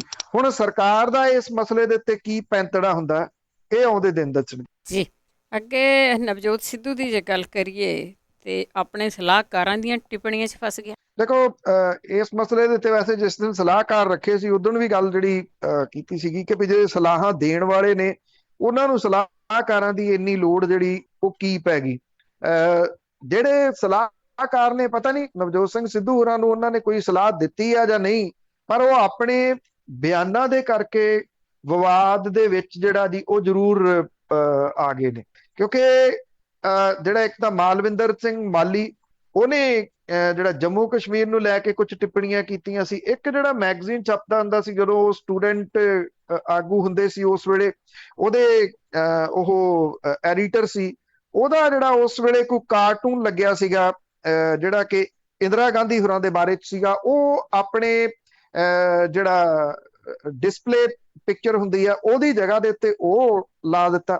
ਇਹਨੂੰ ਲੈ ਕੇ ਇਸ ਵੇਲੇ ਜਿਹੜਾ ਕੈਪਟਨ ਧੜਾ ਉਹ ਵਾਹਵਾ ਸਰਗਰਮ ਹੋ ਗਿਆ ਇੱਕ ਵਾਰੀ, ਕਿਉਂਕਿ ਪਿਛਲੇ ਦਿਨਾਂ ਦੇ ਵਿੱਚ ਇਉਂ ਲੱਗਦਾ ਸੀਗਾ ਕਿ ਨਵਜੋਤ ਸਿੰਘ ਸਿੱਧੂ ਦਾ ਹੱਥ ਜਿਹੜਾ ਉੱਪਰ ਜਾ ਰਿਹਾ ਔਰ ਉਹਨੇ ਕੁਝ ਜਿਹੜੇ ਮੰਗਾਂ ਨੇ ਉਹ ਮਨਵਾ ਵੀ ਲਈਆਂ ਨੇ। ਪਰ ਇਹ ਸਲਾਹਕਾਰਾਂ ਦੀ ਵਜ੍ਹਾ ਕਰਕੇ ਜਿਹੜਾ ਕੈਪਟਨ ਧੜੇ ਦਾ ਹੱਥ ਜਿਹੜਾ ਉੱਪਰ ਹੁੰਦਾ ਜਾਪਦਾ। ਹਰੀਸ਼ ਰਾਵਤ ਨੇ ਇਸ ਮਸਲੇ ਦੇ ਉੱਤੇ ਇਹ ਕਿਹਾ ਕਿ ਜਿਹੜੀਆਂ ਵਿਵਾਦਤ ਟਿੱਪਣੀਆਂ ਨੇ ਇਹਦੇ ਨਾਲ ਪਾਰਟੀ ਨੂੰ ਨੁਕਸਾਨ ਹੋਊਗਾ। ਇਹ ਕਿਹਾ ਕਿ ਉਹ ਬਿਆਨਾਂ ਦੀ ਪੜਤਾਲ ਕਰਾਉਣਗੇ, ਜੇ ਕੁਝ ਦੇਸ਼ ਦੇ ਖਿਲਾਫ ਪਾਇਆ ਗਿਆ ਤੇ ਇਹਦੇ ਉੱਤੇ ਉਹ ਕਾਰਵਾਈ ਕਰਨਗੇ। ਜਿਹੜੇ ਮਨੀਸ਼ ਤਿਵਾੜੀ ਨੇ ਅਨੰਦਪੁਰ ਸਾਹਿਬ ਤੋਂ ਮੈਂਬਰ ਪਾਰਲੀਮੈਂਟ, ਉਹਨਾਂ ਨੇ ਇਹ ਗੱਲ ਕਹੀ ਆ ਕਿ ਉਹ ਹਾਈ ਕਮਾਂਡ ਦੇ ਧਿਆਨ ਚ ਲਿਆਉਂਦੇ ਆ ਕਿ ਅਜਿਹੀਆਂ ਟਿੱਪਣੀਆਂ ਜਿਹੜੀਆਂ ਨੇ ਉਹ ਕਿਸੇ ਵੀ ਹਾਲਤ ਦੇ ਵਿੱਚ ਬਰਦਾਸ਼ਤ ਯੋਗ ਨਹੀਂ। ਨਵਜੋਤ ਸਿੰਘ ਸਿੱਧੂ ਹੋਰਾਂ ਨੇ ਆਪਣੇ ਇਹਨਾਂ ਦੋ ਸਲਾਹਕਾਰਾਂ ਮਾਲਵਿੰਦਰ ਮਾਲੀ ਤੇ ਪਿਆਰੇ ਲਾਲ ਗਰਗ ਇਹਨਾਂ ਦੋਨਾਂ ਦੇ ਨਾਲ ਲੰਬੀ ਚੌੜੀ ਮੁਲਾਕਾਤ ਕੱਲ ਕੀਤੀ ਜਿਹੜੀ ਕਿ 4 ਘੰਟਿਆਂ ਦੀ ਸੀ। ਇਸ 4 ਘੰਟਿਆਂ ਦੀ ਮੁਲਾਕਾਤ ਦੇ ਵਿੱਚ ਕੀ ਕੁਝ ਹੋਇਆ ਇਹ ਤਾਂ ਕੁਝ ਸਾਹਮਣੇ ਨਹੀਂ ਆਇਆ, ਪਰ ਇੰਨਾ ਹੈ ਕਿ ਸ਼ਾਇਦ ਕਿਤੇ ਨਾ ਕਿਤੇ ਉਹਨੇ ਇਹੀ ਜਿਹੜਾ ਕਿਹਾ ਹੋਣਾ ਕਿ ਉਹਨਾਂ ਦੀ ਵਜ੍ਹਾ ਕਰਕੇ ਨਵਜੋਤ ਸਿੰਘ ਸਿੱਧੂ ਨੂੰ ਤੱਤੇ ਪਾਣੀ ਦੇ ਵਿੱਚ ਜਿਹੜਾ ਦੀ ਉਹ ਪੈਣਾ ਪੈ ਗਿਆ। ਇਹ ਕਿਹਾ ਗਿਆ ਕਿ ਪੰਜਾਬ ਦੇ ਮੁੱਦਿਆਂ ਦੇ ਉੱਤੇ ਗੱਲਬਾਤ ਜਿਹੜੀ ਉਹ ਹੋਈ ਆ। ਜਿਹੜੇ ਪਿਆਰੇ ਲਾਲ ਗਰਗ ਆ ਉਹਨੇ ਇਹ ਗੱਲ ਕਹੀ ਆ ਕਿ ਮੈਂ ਕੋਈ ਕਾਂਗਰਸ ਦਾ ਮੈਂਬਰ ਥੋੜੀ ਆ, ਮੈਂ ਤਾਂ ਕਾਂਗਰਸ ਦਾ ਮੁੱਢਲਾ ਮੈਂਬਰ ਵੀ ਨਹੀਂਗਾ। ਉਹਨੇ ਵੀ ਇਹ ਵੀ ਕਿਹਾ ਕਿ ਮੈਂ ਪਹਿਲਾਂ ਹੀ ਕਹਿਤਾ ਸੀਗਾ ਕਿ ਮੈਂ ਕਾਂਗਰਸ ਦੀ ਕੋਈ ਮੈਂਬਰਸ਼ਿਪ ਨਹੀਂ ਲੈਣੀ। ਕਹਿੰਦਾ ਮੈਂ ਤਾਂ ਐਡਵਾਈਜ਼ਰ ਹਾਂ, ਐਡਵਾਈਜ਼ਰ ਦੇ ਤੌਰ ਦੇ ਉੱਤੇ ਸਲਾਹ ਦੇਣੀ ਜਿਹੜੀ ਆ ਉਹਦੀ ਡਿਊਟੀ ਮੈਨੂੰ ਲੱਗੀ ਹੈ। ਤਾਂ ਮੈਨੂੰ ਨਹੀਂ ਲੱਗਦਾ ਕਿ ਨਵਜੋਤ ਸਿੰਘ ਸਿੱਧੂ ਹੋਰਾਂ ਨੂੰ ਜਿਹੜਾ ਜੀ ਇਹ ਸਲਾਹਕਾਰ ਜਿਹੜੇ ਨੇ ਉਹ ਚੱਜ ਦੀ ਕੋਈ ਸਲਾਹ ਦੇ ਕੇ ਗਾਂਹ ਤੁਰਨਗੇ। ਆ ਨਵੇਂ ਵਿਵਾਦ ਜਿਹੜੇ ਆ ਜੀ ਉਹ ਛੇੜ ਦਿੱਤੇ ਆ। ਉਹਦੇ ਵੈਸੇ ਫਰਕ ਤਾਂ ਥੋੜਾ ਜਿਹਾ ਹੀ ਹੁੰਦਾ, ਲਫ਼ਜ਼ਾਂ ਦਾ ਹੇਰ ਫੇਰ ਹੀ ਆ ਨਾ। ਸਲਾਹਕਾਰ ਤੇ ਸਵਾਹ ਖਿਲਾਰ ਇੱਕੋ ਜਿਹੀ ਨੇੜੇ ਤੇੜੇ ਦੇ ਲਫ਼ਜ਼ ਨੇ।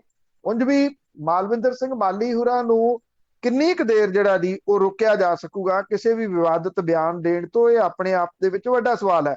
ਕਿਸੇ ਵੇਲੇ ਬਹੁਤੇ ਜਿਹੜੇ ਸੀਗੇ ਜਾਂ ਕਾਂਗਰਸ ਪਾਰਟੀ ਜਿਹੜੀ ਸੀਗੀ ਉਹ ਨਵਜੋਤ ਸਿੰਘ ਸਿੱਧੂ ਹੋਰਾਂ ਨੂੰ ਜ਼ਿਆਦਾ ਨਾ ਬੋਲਣ ਤੋਂ ਰੋਕਦੀ ਸੀ, ਤੇ ਹੁਣ ਸਮਾਂ ਇਹ ਆ ਗਿਆ ਕਿ ਨਵਜੋਤ ਸਿੰਘ ਸਿੱਧੂ ਹੋਰੀ ਆਪਣੇ ਸਲਾਹਕਾਰਾਂ ਨੂੰ ਜ਼ਿਆਦਾ ਨਾ ਬੋਲਣ ਤੋਂ ਰੋਕ ਰਹੇ।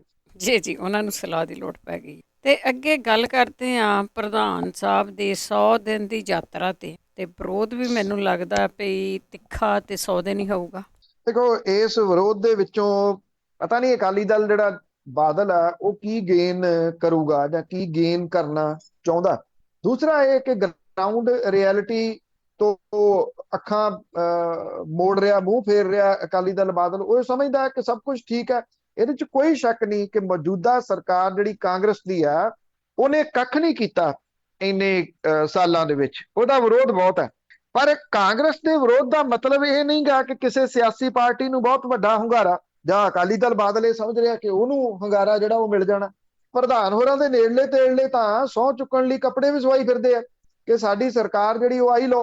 100 ਦਿਨਾਂ ਦੀ ਯਾਤਰਾ ਤਾਂ ਪ੍ਰਧਾਨ ਹੋਰਾਂ ਨੇ ਗੋਲੂ ਦੇ ਕਹਿਣ ਦੇ ਉੱਤੇ ਜਿਹੜੀ ਦੀ ਉਹ ਸ਼ੁਰੂ ਕਰ ਲਈ ਹੋਊਗੀ। ਗੋਲੂ ਉਹਨਾਂ ਦਾ ਸਲਾਹਕਾਰ ਹੈ, ਇੱਕ ਜਿਹੜਾ ਕਰਨਾਟਕਾ ਵਾਲੀ ਸਾਈਡ ਤੋਂ ਲੈ ਕੇ ਆਏ ਆ ਪੀਕੇ ਦਾ ਮੁਕਾਬਲਾ ਕਰਨ ਲਈ। ਸ਼ਾਇਦ ਉਹਦੀ ਸਲਾਹ ਕਿਤੇ ਨਾ ਕਿਤੇ 100 ਦਿਨ ਦੀ ਯਾਤਰਾ 100 ਵਿਧਾਨ ਸਭਾਵਾਂ ਦੇ ਵਿੱਚ ਜਿਹੜਾ ਦੀ ਉਹਨਾਂ ਨੇ ਜਾਣਾ। ਹੁਣ ਜਿੱਥੇ ਉਹ ਜਾਂਦੇ ਆ ਉਸ ਜਗ੍ਹਾ ਦੇ ਉੱਤੇ ਉਹਨਾਂ ਦਾ ਵਿਰੋਧ ਹੋਣਾ ਸ਼ੁਰੂ ਹੋ ਜਾਂਦਾ। ਬਲੋਚ ਦੇ ਵਿੱਚ ਹੀ ਕੱਲ ਉੱਥੇ ਵੱਡੀ ਗਿਣਤੀ ਦੇ ਵਿੱਚ ਮੰਡੀ ਦੇ ਵਿੱਚ ਕਿਸਾਨ ਜਿਹੜੇ ਇਕੱਠੇ ਹੋ ਗਏ। ਕਿਸਾਨਾਂ ਨੇ ਇਹ ਕਿਹਾ ਕਿ ਉਹਨਾਂ ਨੇ ਸਵਾਲ ਕਰਨੇ ਆ। ਸਵਾਲ ਥਾਂ ਥਾਂ ਦੇ ਉੱਤੇ ਜਿਹੜੇ ਹੋ ਰਹੇ ਆ, ਜਿਹੜੀ ਕਿ ਇਸ ਕਿਸਾਨ ਅੰਦੋਲਨ ਦੀ ਇੱਕ ਵੱਡੀ ਦੇਣ ਕਹੀ ਜਾ ਸਕਦੀ ਆ।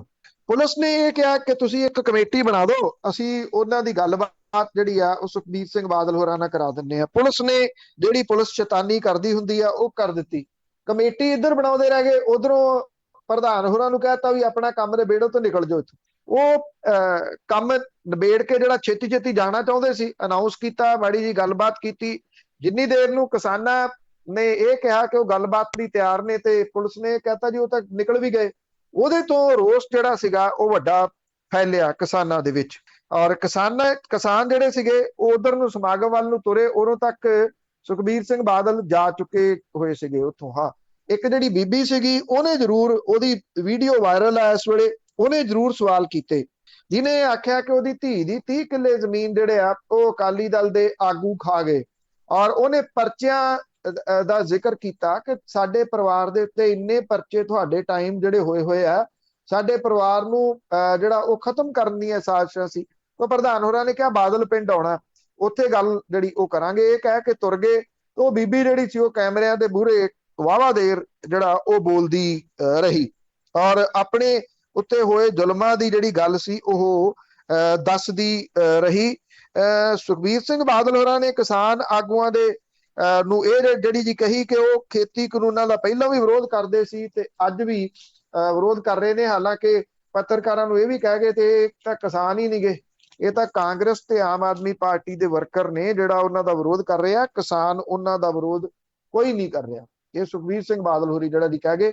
ਤਾਂ ਦੇਖਦੇ ਆ 100 ਦਿਨਾਂ ਦੇ ਵਿੱਚ ਕਿਹੜਾ ਦਿਨ ਹੁੰਦਾ ਜਿੱਥੇ ਕਿ ਸੁਖਬੀਰ ਸਿੰਘ ਬਾਦਲ ਹੋਰਾਂ ਦਾ ਵਿਰੋਧ ਨਹੀਂ ਹੋਊਗਾ। ਜਿਵੇਂ ਕੱਲ ਦੇ ਕਿਸਾਨ ਜਿਹੜੇ ਉਹ ਖਿਜੇ ਨੇ ਬਲੋਟ ਵਾਲੇ, ਮੇਰੀ ਜਾਚੇ ਕਿਤੇ ਨਾ ਕਿਤੇ ਇਹ ਅਕਾਲੀ ਦਲ ਬਾਦਲ ਨੂੰ ਹੋਰ ਨੁਕਸਾਨ ਹੋਊਗਾ ਸਿਆਸੀ ਰੂਪ ਦੇ ਵਿੱਚ ਜੇ ਦੇਖਿਆ ਜਾਵੇ ਤਾਂ, ਕਿਉਂਕਿ ਥਾਂ ਥਾਂ ਦੇ ਉੱਤੇ ਹੋ ਰਿਹਾ ਵਿਰੋਧ। ਕਈ ਵਾਰੀ ਸਿਆਸੀ ਧਿਰਾਂ ਇਹਨੂੰ ਇਸ ਪੱਖੋਂ ਲੈ ਲੈਂਦੀਆਂ ਨੇ ਵੀ ਚਲੋ ਖਬਰਾਂ ਤਾਂ ਬਣ ਰਹੀਆਂ ਨੇ, ਖਬਰਾਂ ਜਦੋਂ ਵਿਰੋਧ ਦੀਆਂ ਹੋਣ ਤੇ ਉਹ ਵਿਰੋਧ ਹੋਰ ਤਿੱਖਾ ਹੋਈ ਜਾਂਦਾ। ਇਹ ਸਮਝ ਸ਼ਾਇਦ ਗੋਲੂ ਨੂੰ ਤੇ ਉਹਦੇ ਸਾਥੀਆਂ ਨੂੰ ਨਹੀਂ ਆ ਰਹੀ। ਜੀ ਜੀ ਜੀ ਬਿਲਕੁਲ। ਦੇਖੋ ਗੱਲ ਕਰਨ ਕੀ ਕਿਸਾਨਾਂ ਦੇ ਨਾਲ ਜਾਂ ਲੋਕਾਂ ਦੇ ਨਾਲ ਜਦ ਕੁਛ ਕੀਤਾ ਹੀ ਨਹੀਂਗਾ। ਤੇ ਅੱਗੇ ਗੱਲ ਕਰਦੇ ਹਾਂ, ਪੰਜਾਬ ਦੇ ਵਿੱਚ ਜਿਹੜੇ ਮੇਨ ਹਾਈਵੇ ਆ ਉਸ ਤੇ ਜਾਮ ਜਾਰੀ ਆ ਤੇ ਜੇ ਮੀਟਿੰਗ ਦੇ ਵਿੱਚ ਕੋਈ ਫੈਸਲਾ ਨਾ ਹੋਇਆ ਤੇ ਪੰਜਾਬ ਬੰਦ ਹੋਏਗਾ। ਦੇਖੋ ਜਿਹੜੀ 2 ਮੀਟਿੰਗਾਂ ਹੋ ਚੁੱਕੀਆਂ ਹੋਈਆਂ ਨੇ, ਤਾਂ ਸੁਖਜਿੰਦਰ ਸਿੰਘ ਰੰਧਾਵਾ ਹੋਰਾਂ ਦੇ ਨਾਲ ਹੋਈ ਸੀਗੀ। ਦੂਜੀ ਮੀਟਿੰਗ ਕੱਲ ਜਿਹੜੇ ਅਫਸਰ ਨੇ, ਐਕਸਪਰਟ ਨੇ ਜਿਹੜੇ ਖੇਤੀ ਦੇ, ਉਹਨਾਂ ਦੇ ਨਾਲ ਜਲੰਧਰ ਦੇ ਵਿੱਚ ਹੋਈ। ਜਲੰਧਰ ਦੇ ਵਿੱਚ ਹੋਈ ਇਸ ਮੀਟਿੰਗ ਦੇ ਵਿੱਚ ਕਿਸਾਨ ਆਗੂ ਜਿਹੜੇ ਸ਼ਾਮਲ ਹੋਏ ਔਰ ਜਿਹਦੇ ਚ ਬਲਵੀਰ ਸਿੰਘ ਰਾਜੇਵਾਲ, ਜਗਜੀਤ ਸਿੰਘ ਡੱਲੇਵਾਲ, ਮੁਕੇਸ਼ ਚੰਦਰ ਜਿਹੜੇ ਉਹ ਸ਼ਾਮਲ ਸੀਗੇ। ਸਰਕਾਰੀ ਧਿਰ ਦੇ ਵੱਲੋਂ ਗੰਨਾ ਕਮਿਸ਼ਨਰ ਡਾਕਟਰ ਗੁਰਵਿੰਦਰ ਸਿੰਘ, ਖੇਤੀਬਾੜੀ ਵਿਭਾਗ ਦੇ ਡਾਇਰੈਕਟਰ ਸੁਖਦੇਵ ਸਿੰਘ ਸਿੱਧੂ ਤੇ ਖੇਤੀਬਾੜੀ ਕਮਿਸ਼ਨਰ ਬਲਵਿੰਦਰ ਸਿੰਘ ਸਿੱਧੂ ਹਾਜ਼ਰ ਸੀਗੇ। ਕਿਸਾਨਾਂ ਨੇ ਆਪਣੇ ਤਰਕ ਦੇ ਨਾਲ ਇਹਨਾਂ ਅਫਸਰਾਂ ਨੂੰ ਇਹ ਕਨਵਿੰਸ ਕਰ ਲਿਆ ਕਿ 470 ਰੁਪਏ ਤਾਂ ਕਾਸਟ ਆਉਂਦੀ ਆ ਉਹਨਾਂ ਦੀ ਔਰ ਖੇਤੀਬਾੜੀ ਮਾਹਰ ਗੰਨੇ ਦੀ ਲਾਗਤ 345 ਰੁਪਏ ਕੁਇੰਟਲ ਦੱਸ ਰਹੇ। ਗੰਨੇ ਦੇ ਭਾਅ ਦੇ ਉੱਤੇ ਕੋਈ ਸਹਿਮਤੀ ਨਹੀਂ ਹੋ ਸਕੀ, ਜਿਹਦੇ ਬਾਰੇ ਇਹ ਕਿਹਾ ਗਿਆ ਕਿ ਮੁੱਖ ਮੰਤਰੀ ਕੈਪਟਨ ਅਮਰਿੰਦਰ ਸਿੰਘ ਤੇ ਕਿਸਾਨ ਆਗੂਆਂ ਦੇ ਵਿਚਾਲੇ ਅੱਜ ਚੰਡੀਗੜ੍ਹ ਦੇ ਵਿੱਚ 3 ਵਜੇ ਹੋਣ ਵਾਲੀ ਮੀਟਿੰਗ ਜਿਹੜੀ ਆ ਉਹਦੇ ਵਿੱਚ ਇਹ ਗੱਲ ਜਿਹੜੀ ਉਹ ਨਿਬੜੂਗੀ। ਖੇਤੀਬਾੜੀ ਮਾਹਰ ਕਿਸਾਨਾਂ ਦੀਆਂ ਦਲੀਲਾਂ ਦੇ ਨਾਲ ਸਹਿਮਤ ਤਾਂ ਹੋਏ। ਗੰਨੇ ਦੀ ਲਾਗਤ ਦੇ ਪਰ ਕੁਇੰਟਲ 470 ਰੁਪਏ ਦੇ ਕਰੀਬ ਆਉਂਦੀ ਆ। ਕਿਸਾਨ ਕਹਿੰਦੇ ਅਸੀਂ ਪਹਿਲਾਂ ਵੀ ਇਹ ਕਹਿੰਦੇ ਸੀ 400 ਰੁਪਇਆ ਰੇਟ ਹੋਣਾ ਚਾਹੀਦਾ ਤੇ ਅਸੀਂ ਹੁਣ ਵੀ ਇਹ ਕਹਿੰਦੇ ਆ ਕਿ 400 ਰੁਪਇਆ ਕਰ ਦਿਓ। 470 ਰੁਪਏ ਤਾਂ ਸਾਡੀ ਲਾਗਤ ਹੀ ਜਿਹੜੀ ਆ ਉਹ ਆਉਂਦੀ ਆ।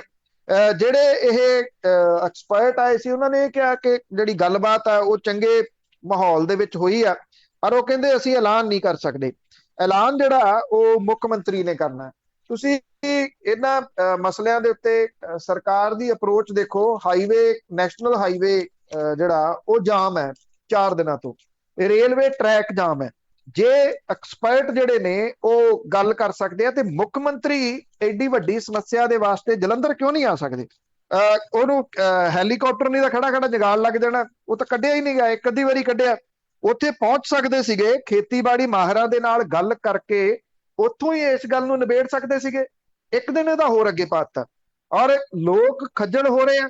ਕਿਸਾਨ ਕੀ ਕਰਨ? ਉਹਨਾਂ ਦਾ 200 ਕਰੋੜ ਰੁਪਈਆ ਮਿੱਲਾਂ ਵੱਲ ਖੜਾ। ਕਿ ਜੇ ਨਿਬੇੜ ਨਹੀਂ ਹੁੰਦੀ ਗੱਲ, ਤੇ ਸਰਕਾਰ ਇਸ ਪੱਖੋਂ ਨਹੀਂ ਨਿਬੇੜ ਸਕਦੀ ਕਿ ਇਹ ਜਿਹੜਾ 24 ਘੰਟਿਆਂ ਦੇ ਵਿੱਚ ਟਰਾਂਸਫਰ ਕਰੋ, ਉਹ ਮਿੱਲਾਂ ਨੂੰ ਕਹਿ ਨਹੀਂ ਸਕਦੀ, ਪ੍ਰਾਈਵੇਟ ਮਿੱਲਾਂ ਨੂੰ ਬਿਲਕੁਲ ਜਿਹੜਾ ਉਹ ਕਹਿ ਸਕਦੀ ਆ। 4 ਸਾਲ ਤੋਂ ਸਰਕਾਰ ਨੇ ਗੰਨੇ ਦਾ ਰੇਟ ਨਹੀਂ ਵਧਾਇਆ। ਪਿਛਲੇ ਸਾਲ ਦਸੰਬਰ ਦੇ ਵਿੱਚ ਵਾਅਦਾ ਇਹ ਕੀਤਾ ਗਿਆ ਸੀਗਾ ਕਿ 15 ਦਿਨਾਂ ਦੇ ਵਿੱਚ ਰੇਟ ਜਿਹੜਾ ਉਹ ਅਨਾਉਂਸ ਕਰ ਦਿੱਤਾ ਜਾਊਗਾ, ਨਹੀਂ ਕੀਤਾ ਗਿਆ। ਰੇਟ 15 ਰੁਪਏ ਵਧਾਇਆ ਗਿਆ ਜਿੱਦਣ ਕਿਸਾਨਾਂ ਨੇ ਸਵੇਰ ਨੂੰ ਹਾਈਵੇ ਦੇ ਉੱਤੇ ਜਾਮ ਲਾਉਣਾ ਸੀਗਾ। ਉਹ ਵੀ ਮਹਿਜ਼ ਗੱਲ ਕਰਨ ਤੱਕ ਜਿਹੜਾ ਉਹ ਸੀਮਤ ਸੀਗਾ, ਵਧਾਉਣ ਤੱਕ ਤਾਂ ਹੈ ਹੀ ਨਹੀਂ ਸੀਗੇ। ਕਿਸਾਨਾਂ ਨੇ ਉਹ ਗੱਲ ਜਿਹੜੀ ਉਹ ਨਹੀਂ ਮੰਨੀ। ਲੱਗਦਾ ਨਹੀਂ ਜਿਹੋ ਜਿਹਾ ਹਾਲਾਤ ਨੇ ਕਿ ਸਰਕਾਰ ਜਿਹੜੀ ਇਸ ਮਾਮਲੇ ਦੇ ਉੱਤੇ ਨਿਬੇੜਨਾ ਚਾਹੁੰਦੀ ਆ। ਜੇ ਅੱਜ ਇਹ ਗੱਲ ਨਹੀਂ ਨਿਬੜਦੀ ਤੇ ਕਿਸਾਨਾਂ ਨੇ, ਵੈਸੇ ਤਾਂ ਅਨਾਉਂਸਮੈਂਟ ਅੱਜ ਤੋਂ ਸੀ, ਪਰ ਅੱਜ ਦਾ ਦਿਨ ਜਿਹੜਾ ਜੀ ਇੱਕ ਦਿਨ ਅੱਗੇ ਪਾ ਦਿੱਤਾ ਗਿਆ। ਭੜਕ ਤੋਂ ਪੂਰਾ ਪੰਜਾਬ ਜਿਹੜਾ ਕਿਸਾਨ ਉਹਨੂੰ ਜਾਮ ਕਰ ਦੇਣਗੇ ਜੇ ਇਹ ਗੱਲਬਾਤ ਕਿਸੇ ਤਣ ਪੱਤਰ ਨਹੀਂ ਲੱਗਦੀ। ਉਹਨਾਂ ਦਾ ਇਹ ਕਹਿਣਾ ਕਿ 200 ਕਰੋੜ ਰੁਪਈਆ ਜਿਹੜਾ ਉਹਨਾਂ ਦਾ ਬਕਾਇਆ ਖੜਾ ਉਹ ਦਿੱਤਾ ਜਾਵੇ ਕਿਸਾਨਾਂ ਦਾ, ਔਰ ਰੇਟ ਜਿਹੜਾ ਗੰਨੇ ਦਾ ਉਹ ਵਧਾਇਆ ਜਾਵੇ। ਦੇਖੋ ਜੀ ਕੀ ਕਰਦੇ, ਅੱਗੇ ਤਾਂ ਕੁਝ ਹੋਇਆ ਨਹੀਂ। ਤੇ ਅਖੀਰਲੇ ਸਵਾਲ ਵੱਲ ਚੱਲਦੇ ਹਾਂ ਸਰੋਤੇ, ਜੇ ਤੁਹਾਡਾ ਵੀ ਕੋਈ ਸਵਾਲ ਆ ਤੇ ਤੁਸੀਂ ਹੁਣ ਕਾਲ ਕਰ ਸਕਦੇ ਆ 4082725200 408 272 5200। ਤੇ ਘਰ ਘਰ ਰੁਜ਼ਗਾਰ ਦੇਣ ਵਾਲੀ ਸਰਕਾਰ ਹੁਣ ਰਿਟਾਇਰਡ ਪਟਵਾਰੀਆਂ ਨੂੰ ਰੁਜ਼ਗਾਰ ਦੇਣ ਤੁਰੀ।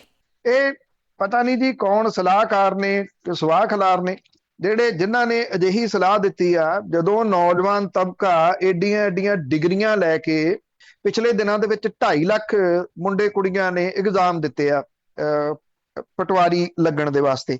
ਜੇ ਤੁਹਾਨੂੰ ਪਟਵਾਰੀ ਚਾਹੀਦੇ ਆ, ਉਹਦੇ ਵਿੱਚੋਂ ਤੁਸੀਂ ਹੋਰ ਜਿਹੜੇ ਹਾਇਰ ਕਰ ਲਓ। ਇੱਥੇ ਸਰਕਾਰ ਦਾ ਮਾਲ ਮਹਿਕਮਾ ਜਿਹੜੇ ਰਿਟਾਇਰਡ ਹੋਏ ਪਟਵਾਰੀ ਤੇ ਕਾਨੂੰਗੋ ਨੇ ਉਹਨਾਂ ਨੂੰ ਹਾਇਰ ਕਰਨ ਦੇ ਵਾਸਤੇ ਤੁਰ ਪਈ ਹੈ। ਮਾਲ ਮਹਿਕਮਾ ਇਹਨਾਂ ਰਿਟਾਇਰਡ ਹੋਏ ਮੁਲਾਜ਼ਮਾਂ ਨੂੰ 25,000 ਰੁਪਏ ਪ੍ਰਤੀ ਮਹੀਨਾ ਠੇਕੇ ਦੇ ਉੱਤੇ ਭਰਤੀ ਕਰੂਗਾ, ਜਦੋਂ ਕਿ 5 ਵਰੇ ਪਹਿਲਾਂ ਭਰਤੀ ਕੀਤੇ ਪਟਵਾਰੀ ਸਿਰਫ 10,000 ਰੁਪਇਆ ਮਹੀਨੇ ਦੇ ਉੱਤੇ ਕੰਮ ਕਰ ਰਹੇ ਆ ਜੀ। 5 ਸਾਲ ਪਹਿਲਾਂ ਤੋਂ 10,000 ਅੱਜ ਤੱਕ ਉਹ ਕਰ ਰਿਹਾ। ਇਹਨਾਂ ਨੂੰ 25,000 ਰੁਪਏ ਤੇ ਸਰਕਾਰ ਰੱਖੂਗੀ। ਘਰ ਘਰ ਰੁਜ਼ਗਾਰ ਦੀ ਉਡੀਕ ਕਰ ਰਹੇ ਨੌਜਵਾਨ ਜਿਹੜੇ ਨੇ, ਉਹਨਾਂ ਤੋਂ ਸਰਕਾਰ ਨੇ ਨਵੇਂ ਮੌਕੇ ਖੋਲੇ ਆ। ਮਾਲ ਤੇ ਪੁਨਰਆਵਾਸ ਵਿਭਾਗ ਨੇ ਡਿਪਟੀ ਕਮਿਸ਼ਨਰਾਂ ਨੂੰ ਚਿੱਠੀ ਜਾਰੀ ਕਰਤੀ ਆ, ਜਿਹਦੇ ਮੁਤਾਬਕ ਸੂਬੇ ਦੇ ਵਿੱਚ ਸਰਕਾਰ ਨੇ 1766 ਮਾਲ ਪਟਵਾਰੀ ਭਰਤੀ ਕਰਨੇ ਆ, ਜਿਹੜੇ ਕਿ ਰਿਟਾਇਰ ਹੋ ਚੁੱਕੇ ਆ ਪਹਿਲਾਂ 65 ਸਾਲ ਉਮਰ ਆਪਣੀ ਭੋਗ ਕੇ। ਸਰਕਾਰੀ ਚਿੱਠੀ ਦੇ ਅਨੁਸਾਰ ਪੰਜਾਬ ਸਰਕਾਰ ਨੇ ਇਹਦੇ ਪਿੱਛੇ ਤਰਕ ਇਹ ਦਿੱਤਾ ਕਿ ਪੰਜਾਬ ਦੇ ਵਿੱਚ ਪਟਵਾਰੀਆਂ ਦੀ ਘਾਟ ਹੈ, ਜਿਹਦੇ ਕਰਕੇ ਰਿਟਾਇਰਡ ਪਟਵਾਰੀ ਤੇ ਕਾਨੂੰਗੋ ਨੂੰ 31 ਜੁਲਾਈ 2022 ਤੱਕ ਜਾਂ ਫਿਰ ਰੈਗੂਲਰ ਭਰਤੀ ਹੋਣ ਤੱਕ ਠੇਕੇ ਤੇ ਰੱਖਿਆ ਜਾਊਗਾ। ਇਹਦੇ ਲਈ 64 ਸਾਲ ਤੱਕ ਦੀ ਉਮਰ ਵਾਲਾ ਰਿਟਾਇਰਡ ਮੁਲਾਜ਼ਮ ਰੱਖਿਆ ਜਾਣਾ, ਜਿਹਨੂੰ ਪ੍ਰਤੀ ਮਹੀਨਾ 25,000 ਰੁਪਇਆ ਤਨਖਾਹ ਮਿਲੂਗੀ। ਸਾਫ ਸੁਥਰੇ ਰਿਕਾਰਡ ਵਾਲੇ ਪਟਵਾਰੀ ਤੇ ਕਾਨੂੰਗੋ ਨੂੰ ਮੁੜ ਕੇ ਰੁਜ਼ਗਾਰ ਜਿਹੜਾ ਉਹ ਦਿੱਤਾ ਜਾਊਗਾ।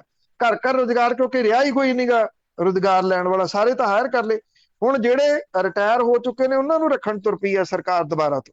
ਪੰਜਾਬ ਸਰਕਾਰ ਨੇ ਡਿਪਟੀ ਕਮਿਸ਼ਨਰਾਂ ਨੂੰ ਫੌਰੀ ਇਹ ਭਰਤੀ ਸ਼ੁਰੂ ਕਰਨ ਦੇ ਵਾਸਤੇ ਹਦਾਇਤ ਜਿਹੜੀ ਦਿੱਤੀ ਆ। ਜਿਹੜੀ ਉਧਰ ਪਟਵਾਰ ਯੂਨੀਅਨ ਹੈ ਉਹਨੇ ਇਹ ਗੱਲ ਕਹੀ ਆ ਕਿ ਉਹ ਅਪੀਲ ਕਰਦੇ ਆ ਇਹਨਾਂ ਰਿਟਾਇਰ ਹੋ ਚੁੱਕੇ ਪਟਵਾਰੀ ਤੇ ਕਾਨੂੰਗੋਜ਼ ਨੂੰ ਕਿ ਉਹ ਇਹਦੇ ਵਾਸਤੇ ਅਪਲਾਈ ਨਾ ਕਰਨ।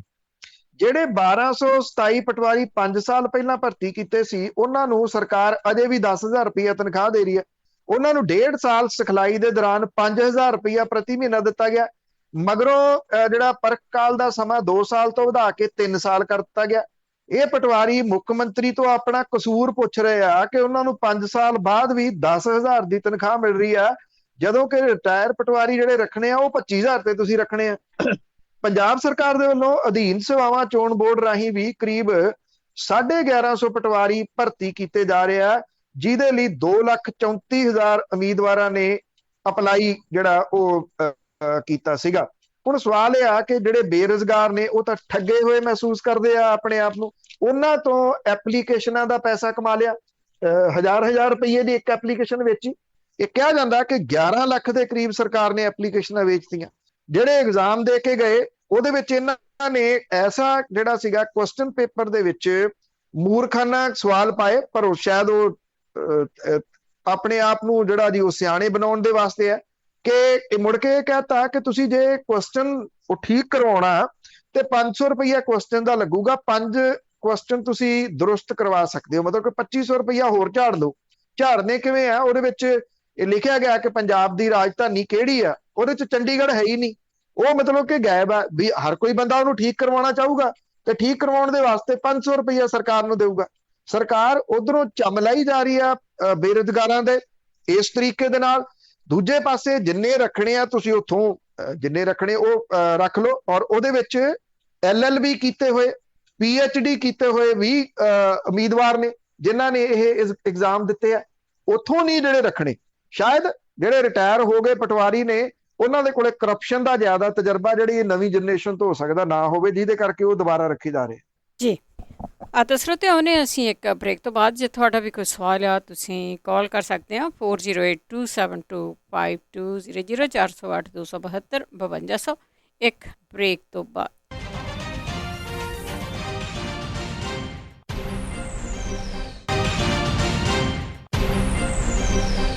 ਪੰਜਾਬੀ ਰੇਡੀਓ USA ਸੁਣ ਰਹੇ ਸਾਰੇ ਹੀ ਸਰੋਤਿਆਂ ਦਾ ਸਵਾਗਤ ਕਰਦੇ। ਤੁਸੀਂ ਜੁੜੇ ਹੋ ਪੰਜਾਬੀ ਰੇਡੀਓ USA ਦੇ ਨਾਲ ਤੇ ਪ੍ਰੋਗਰਾਮ ਖਬਰ ਤੇ ਨਜ਼ਰ ਪ੍ਰੋਗਰਾਮ ਦੇ ਵਿੱਚ ਇਸ ਹਿੱਸੇ ਦੇ ਵਿੱਚ ਤੁਹਾਡੀਆਂ ਕਾਲਸ ਹੋਣਗੀਆਂ। ਤੁਸੀਂ ਕਾਲ ਕਰਕੇ ਕੋਈ ਵੀ ਸਵਾਲ ਪੁੱਛ ਸਕਦੇ ਹੋ।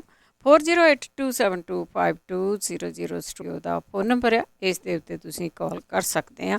ਸਾਡੇ ਨਾਲ ਬਲਤੇਜ ਪੰਨੂ ਜੀ ਜੁੜ ਚੁੱਕੇ ਨੇ, ਦੁਬਾਰਾ ਸਵਾਗਤ ਹੈ ਜੀ। ਬਹੁਤ ਮਿਹਰਬਾਨੀ ਜੀ, ਧੰਨਵਾਦ। ਜੁੜੇ ਹੋਏ ਨੇ ਸਾਡੇ ਨਾਲ ਅਮਰਜੀਤ ਜੀ। ਹਾਂਜੀ, ਆਪਣੇ ਪੰਨੂ ਵੀਰ ਜੀ, ਬਲਵਿੰਦਰ ਭੈਣ ਜੀ ਤੇ ਸੁਣਨ ਵਾਲੇ ਸਰੋਤਿਆਂ ਨੂੰ ਸਤਿ ਸ੍ਰੀ ਅਕਾਲ। ਸਤਿ ਸ੍ਰੀ ਅਕਾਲ। ਮੈਂ ਤਾਂ ਸਵਾਲ ਇਹ ਸੀਗਾ, ਮੈਂ ਆਖਿਆ ਵੀ ਸਿਮਰਜੀਤ ਬੈਂਸ ਆ ਜਿਹੜਾ, ਉਹਦੇ ਬਾਰੇ ਕੀ ਬਣਿਆ, ਉਹਦਾ ਕੀ ਬਣਿਆ ਕੇਸ ਦਾ, ਕੋਈ ਖਬਰ ਨਹੀਂ ਆਉਂਦੀ। ਠੀਕ ਹੈ, ਥੈਂਕ ਯੂ। ਉਹ ਮਾਮਲਾ ਜਿਹੜਾ ਉੱਥੇ ਹੀ ਆ ਜੀ। ਹਾਲਾਂਕਿ ਹਾਈ ਕੋਰਟ ਨੇ ਹੁਕਮ ਦਿੱਤੇ ਹੋਏ ਆ ਜਿਹੜੇ ਉਹਦੇ ਉਹਨੂੰ ਅਰੈਸਟ ਕਰਨ ਦੇ, ਪਰ ਅਰੈਸਟ ਹੋਈ ਨਹੀਂ ਗਈ। ਉਹ ਜਿਹੜੀ ਔਰਤ ਆ ਉਹ ਦੁਬਾਰਾ ਹਾਈ ਕੋਰਟ ਦੇ ਵਿੱਚ ਗਈ ਹੋਈ ਆ। ਸੋ ਇੰਨੀ ਕੀ ਹੈ ਜੀ, ਕਿਉਂਕਿ ਅਦਾਲਤੀ ਮਾਮਲਾ ਹੈ। ਹੁਣ ਅਦਾਲਤ ਤੋਂ ਅੱਗੇ ਕੀ ਚੱਲਦਾ, ਪਰਚਾ ਤਾਂ ਜਿਹੜਾ ਉਹ ਦਰਜ ਹੋਇਆ ਉਹਦੇ ਉੱਤੇ, ਉੱਥੇ ਕੀ ਕਹਾਣੀ ਜਿਹੜੀ ਆ ਉਹ ਘੁੰਮ ਰਹੀ ਆ। ਇਹਦੇ ਵਿੱਚ ਸਿਆਸਤ ਬੜੀ ਹੈਗੀ ਆ ਜੀ, ਸਿਰੇ ਦੀ ਜਿਹੜੀ ਉਹ ਸਿਆਸਤ ਹੈ। ਜੇ ਮਾਮਲਾ ਦਰਜ ਹੋਣ ਪਿੱਛੇ ਸਿਆਸਤ ਹੈ ਤੇ ਇਹ ਗ੍ਰਿਫਤਾਰੀ ਰੁਕਵਾਉਣ ਪਿੱਛੇ ਵੀ ਸਿਆਸਤ ਜਿਹੜੀ ਉਹ ਹੈਗੀ ਹੈ। ਇਸ ਕਰਕੇ ਜਿਹੜਾ ਉਹਦਾ ਸਿਆਸੀ ਕੈਰੀਅਰ ਆ ਉਹ ਤਾਂ ਦਾਅ ਦੇ ਉੱਤੇ ਲੱਗ ਗਿਆ। ਇਹ ਮਾਮਲਾ ਦਰਜ ਹੋਣ ਦੇ ਨਾਲ ਹੀ ਲੱਗ ਗਿਆ ਜੀ, ਇਹ ਤਾਂ ਮੰਨਣ ਵਾਲੀ ਗੱਲ। ਸਤਨਾਮ ਸਿੰਘ ਜੀ। ਸਤਿ ਸ਼੍ਰੀ ਅਕਾਲ ਭੈਣ ਜੀ। ਪੰਨੂ ਜੀ ਸਤਿ ਸ਼੍ਰੀ ਅਕਾਲ ਜੀ। ਸਤਿ ਸ਼੍ਰੀ ਅਕਾਲ। ਸਤਿ ਸ਼੍ਰੀ ਅਕਾਲ ਜੀ। ਸਤਿ ਸ਼੍ਰੀ ਅਕਾਲ। ਪੰਨੂ ਸਾਹਿਬ, ਮੇਰਾ ਸਵਾਲ ਤਾਂ ਇਹ ਆ ਵੀ ਚਲੋ ਤੁਸੀਂ ਬਹੁਤ ਧੰਨਵਾਦ ਤੁਹਾਡਾ, ਪਹਿਲਾਂ ਤਾਂ ਮੁਬਾਰਕਾਂ ਜਿਹੜਾ ਸਾਡਾ ਨਵਾਂ ਵਿਦੇਸ਼ ਮੰਤਰੀ ਆ ਉਹ ਉਸ ਕਹਿਣ ਦਾ ਮੌਕਾ ਮਿਲੂ। ਜਿਹੜਾ ਪਿਛਲੇ 7-8 ਸਾਲ ਜਿਹੜਾ ਪੁਰਾਣਾ ਵਿਦੇਸ਼ ਮੰਤਰੀ ਨਰਿੰਦਰ ਮੋਦੀ ਆ, ਉਹਨ ਵੀ ਅੱਜ ਤੇ ਕੋਈ ਆਪਣੇ ਜਿਹੜੀ ਫੋਰਨ ਪਾਲਿਸੀ ਬਾਰੇ ਕੋਈ ਗੱਲਬਾਤ ਕੀਤੀ ਹੈ ਕਿ ਨਹੀਂ। ਤੇ ਦੂਜਾ ਮੇਰਾ ਇਹ ਸੀ, ਤੇ ਦੇਖੋ ਜਿਹੜੀ ਕਾਂਗਰਸ ਹੈ ਤਾਂ ਮੰਨ ਲਓ ਜਿੱਦਾਂ ਕਦੇ 2 ਪੁਆਇੰਟ ਕਬੱਡੀ ਵਾਂਗ ਕੈਪਟਨ ਨੂੰ ਉੱਤੇ ਕਰ ਦਿੰਦੇ, ਕਦੇ 2 ਪੁਆਇੰਟ ਸਿੱਧੂ ਨੂੰ ਉੱਤੇ ਕਰ ਦਿੰਦੇ, ਕਿਉਂਕਿ ਇਹ ਲੋਕਾਂ ਨੂੰ ਪ੍ਰਕਾਰ ਹੈ ਕਿ ਜੇ ਉਹ ਮੁੱਦੇ ਨਾ ਚੱਕਣ ਉਹਨਾਂ ਤੋਂ ਮਤਲਬ ਇਹਨੂੰ ਪਰੇ ਰੱਖ ਰਹੇ ਆ। ਇਹ ਤਾਂ ਇਹਨਾਂ ਦਾ ਚਲੋ ਪਹਿਲਾ ਉਹ ਹੈਗਾ। ਤੇ ਜਿਹੜਾ ਆਪਣੇ ਲੋਕਾਂ ਨੂੰ ਚੇਤਾ ਰਹੂਗਾ ਕਿ ਜਿਹੜੇ ਆਪਣੇ ਹੁਣ ਜਿਹੜੇ ਆਪਣੇ ਹੈਗੇ ਆ ਭਾਰਤੀ ਜਨਤਾ ਪਾਰਟੀ ਦੇ, ਉਹ ਨੱਠ ਕੇ ਇਹਨਾਂ ਨਾਲ ਅਕਾਲੀਆਂ ਨਾਲ ਰਲੇ ਆ, ਅਕਾਲੀ ਦਲ ਦੇ ਨਾਲ। ਤੇ ਕਿਉਂਕਿ ਜਿਹੜਾ ਆਪਣੇ ਸੁਖਬੀਰ ਸਿੰਘ ਬਾਦਲ ਦੇ ਜਿਹੜਾ ਆਪਣੇ ਪਿਤਾ ਸਮਾਨ ਹੈਗਾ, ਉਹ ਤਾਂ ਪਹਿਲਾਂ ਕਿਹਾ ਸੀ ਵੀ 9 ਮਾਸ ਦਾ ਰਿਸ਼ਤਾ ਸਾਡਾ ਹੈਗਾ ਉਹਨਾਂ ਨਾਲ, ਉਹ ਤਾਂ ਕਦੇ ਟੁੱਟਿਆ ਨਹੀਂ ਸੀ। ਲੋਕ ਭੁੱਲ ਗਏ ਕਿ ਉਹਨਾਂ ਟੁੱਟਿਆ ਕਿ ਮੁੜ ਕੇ ਸੇਵੇਂ ਹੀ ਆ ਜੀ। ਪੱਟੇ ਉਹਨਾਂ ਭੈਣ ਜੀ ਸੁਣ ਲੈਂਦੇ ਹੋ। ਥੈਂਕ ਯੂ ਜੀ। ਨਹੀਂ, ਲੋਕ ਨਹੀਂ ਭੁੱਲੇ। ਜਿਹੜੇ ਸਵਾਲ ਨੇ ਜਿਹੜੇ ਇਸ ਵੇਲੇ ਤੁਸੀਂ ਸੁਣ ਰਹੇ ਹੋ, ਜਿਹੜੇ ਥਾਂ ਦੇ ਉੱਤੇ ਹੋ ਰਹੇ ਆ ਸੁਖਬੀਰ ਸਿੰਘ ਬਾਦਲ ਹੋਰਾਂ ਨੂੰ, ਉਹੀ ਸਵਾਲ ਨੇ। ਲੋਕ ਨਹੀਂ ਭੁੱਲੇ। ਹਾਂ, ਇੰਨਾ ਜ਼ਰੂਰ ਆ ਕਿ ਪਹਿਲਾਂ ਇਹੋ ਜਿਹਾ ਕੁਝ ਵੀ ਨਹੀਂ ਜਿਹੜਾ ਹੁੰਦਾ ਸੀਗਾ। ਮੈਂ ਫੇਰ ਕਹੂੰਗਾ ਕਿ ਜਿਹੜਾ ਕਿਸਾਨ ਅੰਦੋਲਨ ਹੈ ਉਹਦੇ ਵਿੱਚੋਂ ਕੀ ਨਿਕਲਦਾ ਅਜੇ ਬਾਅਦ ਵਾਲੀ ਗੱਲ ਹੈ, ਪਰ ਲੋਕਾਂ ਦੇ ਵਿੱਚ ਜਾਗਰਤੀ ਦੇ ਪੁਆਇੰਟ ਆਫ ਵਿਊ ਤੋਂ ਬਹੁਤ ਜ਼ਿਆਦਾ ਜਾਗਰਤੀ ਜਿਹੜੀ ਉਹ ਆਈ ਹੈ। ਚੰਡੀਗੜ੍ਹ ਵਰਗਾ ਜਿਹੜਾ ਸ਼ਹਿਰ ਆ ਜਿਹਨੂੰ ਨੀਰਸ ਸ਼ਹਿਰ ਕਿਹਾ ਜਾਂਦਾ, ਵੀ ਉੱਥੇ ਕਿਸੇ ਦੇ ਕੋਈ ਲੱਥੀ ਚੜੀ ਨਹੀਂ ਹੁੰਦੀ ਕਿਸੇ ਦੇ ਕੌਣ ਕੀ ਹੋ ਗਿਆ ਗੁਆਂਢ 'ਚ। ਸਭ ਤੋਂ ਵੱਧ ਲੋਕ ਸਾਈਨ ਹੱਥਾਂ ਦੇ ਵਿੱਚ ਲੈ ਕੇ ਚੌਂਕਾਂ ਦੇ ਉੱਤੇ ਖੜੇ ਤੁਹਾਨੂੰ ਚੰਡੀਗੜ੍ਹ 'ਚ ਨਜ਼ਰ ਆਉਂਦੇ ਆ। ਇਹ ਕੋਈ ਛੋਟੀਆਂ ਪ੍ਰਾਪਤੀਆਂ ਨਹੀਂ ਹੁੰਦੀਆਂ, ਇਹ ਅਕਸਰ ਚੀਜ਼ਾਂ ਜਿਹੜੀਆਂ ਇਗਨੋਰ ਕਰ ਦਿੱਤੀਆਂ ਜਾਂਦੀਆਂ ਨੇ ਜਾਂ ਇਹਨਾਂ ਨੂੰ ਆਪਾਂ ਵੇਖਦੇ ਨਹੀਂਗੇ। ਤੋਂ ਮੇਰੀ ਤਾਂ ਇਹ ਬੜੀ ਵੱਡੀ ਪ੍ਰਾਪਤੀ ਹੈ। ਜਿਹੜੇ ਸਵਾਲ ਹੋਣੇ ਥਾਂ ਥਾਂ ਦੇ ਉੱਤੇ ਸਵਾਲ ਹੋ ਰਹੇ ਆ, ਕਿਸੇ ਇੱਕ ਸਪੈਸ਼ਲ ਏਰੀਏ ਦੇ ਵਿੱਚ ਨਹੀਂ, ਹਰ ਜਗ੍ਹਾ ਦੇ ਉੱਤੇ ਤਕਰੀਬਨ ਹਰੇਕ ਪਾਰਟੀ ਵਾਲਿਆਂ ਨੂੰ ਸਵਾਲ ਜਿਹੜੇ ਆ ਉਹ ਲੋਕ ਕਰ ਰਹੇ ਆ। ਔਰ ਇਹਨਾਂ ਸਵਾਲਾਂ ਦੇ ਵਿੱਚ ਪੰਜਾਬ ਦੇ ਨਾਲ ਜਿਹੜੇ ਉਹ ਜੁੜੇ ਹੋਏ ਸਵਾਲ ਨੇ। ਜਿਹੜੀ ਬੀਬੀ ਦੀ ਮੈਂ ਗੱਲ ਕੀਤੀ ਸੀ ਕਿ ਉਹਦੀ ਵੀਡੀਓ ਵਾਇਰਲ ਹੋਈ ਆ, ਉਹ ਤੁਸੀਂ ਜੇ ਨਹੀਂ ਦੇਖੀ ਤਾਂ ਜ਼ਰੂਰ ਦੇਖ ਲੈਣਾ, ਮੇਰੇ ਪੇਜ ਤੇ ਵੀ ਪਈ ਆ, ਕਿ ਉਹ ਕਿਸ ਜੁਰਤ ਦੇ ਨਾਲ ਜਿਹੜਾ ਉਹ ਸਵਾਲ ਕਰ ਰਹੀ ਹੈ। ਦੇਖੋ, ਇਹ ਜੁਰਤ ਜਿਹੜੀ ਪੈਦਾ ਹੋ ਜਾਣੀ ਲੋਕਾਂ ਦੇ ਮਨਾਂ ਦੇ ਵਿੱਚ, ਇਹ ਕਿਤੇ ਨਾ ਕਿਤੇ ਮੋੜਾ ਦੇਊਗੀ। ਆਪਾਂ ਹੁਣ ਇਹ ਨਹੀਂ ਕਹਿ ਸਕਦੇ ਕਿ ਲੋਕਾਂ ਨੂੰ ਭੁੱਲ ਗਿਆ। ਜਿਹੜੇ ਬੀਜੇਪੀ ਵਾਲੇ ਸ਼ਾਮਲ ਹੋ ਰਹੇ ਆ, ਉਹ ਇੱਕ ਸਟ੍ਰੈਟਜੀ ਆ ਬਿਨਾਂ ਕਿਸੇ ਸ਼ੱਕ ਦੇ, ਕਿ ਕਿਉਂਕਿ ਉਹ ਸੀਟਾਂ ਤਾਂ ਪਹਿਲਾਂ ਇਹ ਬਸਪਾ ਨੂੰ ਵੀ ਛੱਡ ਚੁੱਕੇ ਹੋਏ ਆ। ਜਿਹੜੀਆਂ ਸੀਟਾਂ ਹੁਣ ਦਿੱਤੀਆਂ ਜਾ ਰਹੀਆਂ ਨੇ, ਬਸਪਾ ਦੇ ਗਲ 'ਚ ਗੂਠਾ ਦੇ ਕੇ ਸਮਝੌਤਾ ਜਿਹੜਾ ਅਕਾਲੀ ਦਲ ਦੇ ਨਾਲ ਭਾਰਤੀ ਜਨਤਾ ਪਾਰਟੀ ਨੇ ਹੀ ਕਰਵਾਇਆ। ਇਹ ਵੀ ਕਿਸੇ ਨੂੰ ਹੋ ਸਕਦਾ ਕੋਈ ਸ਼ੱਕ ਸ਼ੁਬਾ ਹੋਵੇ, ਨਹੀਂ ਤਾਂ ਅਦਰਵਾਈਜ਼ ਬਸਪਾ ਸੁਪਰੀਮੋ ਜਿਹੜੇ ਨੇ ਉਹ ਜਿਵੇਂ ਚਾਹੁੰਦੀ ਆ ਭਾਰਤੀ ਜਨਤਾ ਪਾਰਟੀ, ਉਹਨਾਂ ਨੂੰ ਉਹ ਬਿਆਨ ਉਹੋ ਜਿਹਾ ਕੁਝ ਜਿਹੜਾ ਉਹ ਕਰਨਾ ਪੈਂਦਾ, ਕਿਉਂਕਿ ਉਹ ਇੰਨੇ ਮਾਮਲਿਆਂ 'ਚ ਫਸੀ ਹੋਈ ਆ ਕਿ ਉਹ ਭਾਰਤੀ ਜਨਤਾ ਪਾਰਟੀ ਤੋਂ ਜਿਹੜਾ ਜੀ ਉਹਦੇ ਕਹੇ ਤੋਂ ਬਾਹਰ ਹੋ ਹੀ ਨਹੀਂ ਸਕਦੀ। ਹੁਣ ਤੁਸੀਂ ਦੇਖੋ, ਜਿਹੜੀਆਂ ਸੀਟਾਂ ਬਸਪਾ ਨੂੰ ਛੱਡੀਆਂ ਸੀਗੀਆਂ, ਉਹ 2 ਸੀਟਾਂ ਅਨਾਉਂਸ ਕਰਤੀਆਂ। ਉਸ ਮਾਮਲੇ ਦੇ ਉੱਤੇ ਬਸਪਾ ਦੇ ਕਿਸੇ ਆਗੂ ਦਾ ਕੋਈ ਬਿਆਨ ਹੀ ਨਹੀਂ ਆਇਆ ਕਿ ਇਹ ਸੀਟਾਂ ਦਾ ਸਮਝੌਤਾ ਤਾਂ ਤੁਸੀਂ ਸਾਡੇ ਨਾਲ ਕੀਤਾ ਸੀਗਾ। ਉਹ ਬੋਲ ਨਹੀਂ ਸਕਦੇ। ਇਸ ਕਰਕੇ ਇਹ ਜਿਹੜੇ ਭਾਰਤੀ ਜਨਤਾ ਪਾਰਟੀ ਦੇ ਤਕਰੀਬਨ ਬਹੁਤੇ ਆਗੂ ਨੇ, ਕੁਝ ਭਾਵੇਂ ਰਹਿ ਜਾਣ ਗਰੇਵਾਲ ਵਰਗੇ ਤੇ ਜਿਆਣੀ ਵਰਗੇ, ਕਿਉਂਕਿ ਜੇ ਇਹ ਵੀ ਆ ਗਏ ਫਿਰ ਤਾਂ ਕਲੀਅਰ ਹੀ ਹੋ ਜਾਊਗਾ ਨਾ। ਇਸ ਕਰਕੇ ਕੁਝ ਜਿਹੜੇ ਆਗੂ ਨੇ ਉਹ ਰਹਿ ਜਾਣਗੇ, ਬਾਕੀ ਜਿਹੜੇ ਹੌਲੀ ਕਰਕੇ ਅਕਾਲੀ ਦਲ ਦੇ ਵਿੱਚ ਆ ਜਾਣਗੇ ਤੇ ਇਹਨਾਂ ਨੂੰ ਉਹਨਾਂ ਦੀਆਂ ਸੀਟਾਂ ਜਿਹੜੀਆਂ ਭਾਰਤੀ ਜਨਤਾ ਪਾਰਟੀ ਸੀਟਾਂ ਲੜਦੀ ਰਹੀ ਆ, ਉਹਨਾਂ ਹੀ ਸੀਟਾਂ ਦੇ ਉੱਤੇ ਟਿਕਟਾਂ ਦਿੱਤੀਆਂ ਜਾਣਗੀਆਂ, ਜਿੰਨੀਆਂ ਅਨਾਉਂਸ ਕੀਤੀਆਂ ਨੇ। ਜੇ ਤੁਸੀਂ ਉਹਨਾਂ ਦੀ ਕੈਲਕੂਲੇਸ਼ਨ ਕਰ ਲਓ ਤਾਂ ਬਿਲਕੁਲ ਜੀ ਬਿਲਕੁਲ। ਅੱਗੇ ਗੁਰਦੀਪ ਸਿੰਘ ਜੀ ਆਸਟ੍ਰੇਲੀਆ ਤੋਂ। ਸਤਿ ਸ਼੍ਰੀ ਅਕਾਲ। ਸਤਿ ਸ਼੍ਰੀ ਅਕਾਲ ਭੈਣ ਜੀ। ਸਤਿ ਸ਼੍ਰੀ ਅਕਾਲ ਪੰਨੂ ਭਾਈ ਜੀ। ਸਤਿ ਸ਼੍ਰੀ ਅਕਾਲ। ਗੁਰਦੀਪ ਸਿੰਘ ਬੋਲ ਰਿਹਾ ਜੀ। ਹਾਂਜੀ, ਮੈਂ ਨਾ ਸਾਰੇ ਕੁਐਸਚਨ ਪੁੱਛਣਾ ਸੀ ਤੁਹਾਡੇ ਤੋਂ ਇਹ ਆਮ ਆਦਮੀ ਪਾਰਟੀ ਬਾਰੇ, ਕਿ ਜਿਸ ਤਰ੍ਹਾਂ ਹੁਣ ਇਸ ਟਾਈਮ ਆਪਾਂ ਦੇਖ ਰਹੇ ਹਾਂ ਕਿ ਸਾਰੀਆਂ ਪਾਰਟੀ ਪੂਰੀਆਂ ਐਕਟਿਵ ਹੋ ਚੁੱਕੀਆਂ ਨੇ। ਸੁਖਬੀਰ ਸਿੰਘ ਬਾਦਲ ਹੋ ਗਿਆ, ਨਵਜੋਤ ਸਿੰਘ ਸਿੱਧੂ ਹੋ ਗਿਆ। ਇਹ ਆਮ ਆਦਮੀ ਪਾਰਟੀ ਇੰਨਾ ਡਿਲੇ ਫਿਰ ਕਿਉਂ ਰਿਸਕ ਖੇਡ ਰਹੀ ਹੈ ਇੰਨਾ ਜ਼ਿਆਦਾ ਇਸ ਲੈਵਲ ਤੇ? ਇਸ ਵਾਰੀ ਇਹਨਾਂ ਦੀ ਕੋਈ ਇੰਨੀ ਹਵਾ ਵੀ ਨਹੀਂ ਹੈਗੀ, ਪਰ ਫਿਰ ਵੀ ਇੰਨੇ ਵੱਡੇ ਲੈਵਲ ਤੇ ਰਿਸਕ ਵੀ ਮੁੱਖ ਮੰਤਰੀ ਦਾ ਚਿਹਰਾ ਅਨਾਉਂਸ ਨਾ ਕਰਨਾ। ਤੇ ਦੂਜੀ ਗੱਲ ਇਹ ਹੈ ਜੀ, ਭਗਵੰਤ ਮਾਨ ਆਪਾਂ ਕਹਿ ਸਕਦੇ ਹਾਂ ਵੀ ਇਸ ਟਾਈਮ ਕੋਈ ਡਿਜ਼ਰਵਿੰਗ ਲੱਗ ਰਿਹਾ। ਹਰੇਕ ਪੰਜਾਬੀ ਨੂੰ ਜਦੋਂ ਕੁਐਸਚਨ ਪੁੱਛਦੇ, ਅਸੀਂ ਵੀ ਇੱਥੇ ਗੱਲ ਕਰਦੇ ਹਾਂ, ਤੇ ਕਿਉਂਕਿ ਉਹਨੇ ਕੰਮ ਕੀਤਾ, ਪਾਰਟੀ ਲਈ ਪ੍ਰਧਾਨ ਆ, ਤੇ ਇਹ ਕਿਸ ਗੱਲ ਤੋਂ ਇਹ ਡਰਦਾ ਪਿਆ ਆਪਣੀ ਹਾਈਕਮਾਂਡ ਇਹਨਾਂ ਦੀ ਆਮ ਆਦਮੀ ਪਾਰਟੀ ਦੀ, ਵੀ ਭਗਵੰਤ ਮਾਨ ਨੂੰ ਕਿਉਂ ਅਨਾਉਂਸ ਨਹੀਂ ਕਰ ਪਾ ਰਹੇ, ਜਾਂ ਕੋਈ ਹੋਰ ਇਹਨਾਂ ਦੇ ਅੰਦਰ ਕੋਈ ਕਲੇਸ਼ ਆ? ਜੇ ਸਰ ਤੁਹਾਨੂੰ ਕੋਈ ਹੋਵੇ ਨੌਲੇਜ ਸਾਨੂੰ ਜ਼ਰੂਰ ਦੱਸੋ। Thank you. ਦੇਖੋ, ਇੱਕ ਤਾਂ ਜਿਹੜਾ ਇਹਨਾਂ ਦਾ IT ਵਿੰਗ ਹੈ, 2-3 ਚੀਜ਼ਾਂ ਨੇ ਇਹਦੇ ਵਿੱਚ। ਜੇ ਤੁਸੀਂ ਉਹ ਦੇਖਿਆ ਹੋਊਗਾ ਤਾਂ ਉਹ ਆਪਣੀ ਤੋਏ ਆਪ ਹੀ ਕਰਵਾ ਰਿਹਾ। ਇੱਕ ਦਿਨ ਉਹ ਪੋਸਟਰ ਲਾ ਦਿੰਦੇ ਆ, ਬਲਵੀਰ ਸਿੰਘ ਰਾਜੇਵਾਲ ਹੋ ਸਕਦੇ ਆ ਆਮ ਆਦਮੀ ਪਾਰਟੀ ਦੇ ਮੁੱਖ ਮੰਤਰੀ ਦਾ ਚਿਹਰਾ, ਉਹ ਡਿਨਾਈ ਕਰ ਦਿੰਦੇ ਆ। ਫਿਰ ਬਲਵੀਰ ਸਿੰਘ ਸੀਚੇਵਾਲ ਮੂਹਰੇ ਲੈ ਆਂਦਾ ਜਾਂਦਾ ਜੀ ਕਿ ਬਲਵੀਰ ਸਿੰਘ ਸੀਚੇਵਾਲ ਹੋ ਸਕਦੇ ਆ। ਉਹ ਕਹਿੰਦੇ ਆ ਮੈਂ ਮੁੱਖ ਮੰਤਰੀ ਬਹੁਤ ਦੂਰ ਦੀ ਗੱਲ, ਸਿਆਸਤ ਤੇ ਤਾਂ ਮੈਂ ਨੇੜੇ ਤੇੜੇ ਵੀ ਨਹੀਂ ਜਿਹੜਾ ਦੀ ਉਹ ਜਾਂਦਾ, ਉਹ ਡਿਨਾਈ ਕਰ ਦਿੰਦੇ। ਫਿਰ ਇਹ ਲੈ ਆਉਂਦੇ ਆ ਜੀ ਕਿ ਆਦੇਸ਼ ਪ੍ਰਤਾਪ ਸਿੰਘ ਕੈਰੋਂ ਆਮ ਆਦਮੀ ਪਾਰਟੀ 'ਚ ਆ ਰਹੇ ਆ, ਉਹ ਹੋ ਸਕਦੇ ਮੁੱਖ ਮੰਤਰੀ ਦਾ ਚਿਹਰਾ। ਮਹਾ ਕਰਪਟ ਬੰਦਾ ਜਿਹੜਾ ਜੀ, ਉਹਨੂੰ ਕਿਵੇਂ ਉਹ ਹੋ ਸਕਦਾ? ਇਹ ਸਾਰਾ ਪਾਰਟੀ ਹੀ ਕਰਾ ਰਹੀ ਹੈ। ਤੁਸੀਂ ਦੇਖੋ, ਹਰਚੰਦ ਸਿੰਘ ਬਰਸਟ ਇਹਨਾਂ ਨੇ ਸਕੱਤਰ ਲਾਇਆ ਹੋਇਆ ਇੱਥੇ ਚੰਡੀਗੜ੍ਹ ਦੇ ਵਿੱਚ ਜਿਹੜਾ ਦੀ ਬਹਿੰਦਾ, ਉਹ ਕੈਪਟਨ ਅਮਰਿੰਦਰ ਸਿੰਘ ਹੋਰਾਂ ਦਾ ਸਲਾਹਕਾਰ ਰਿਹਾ।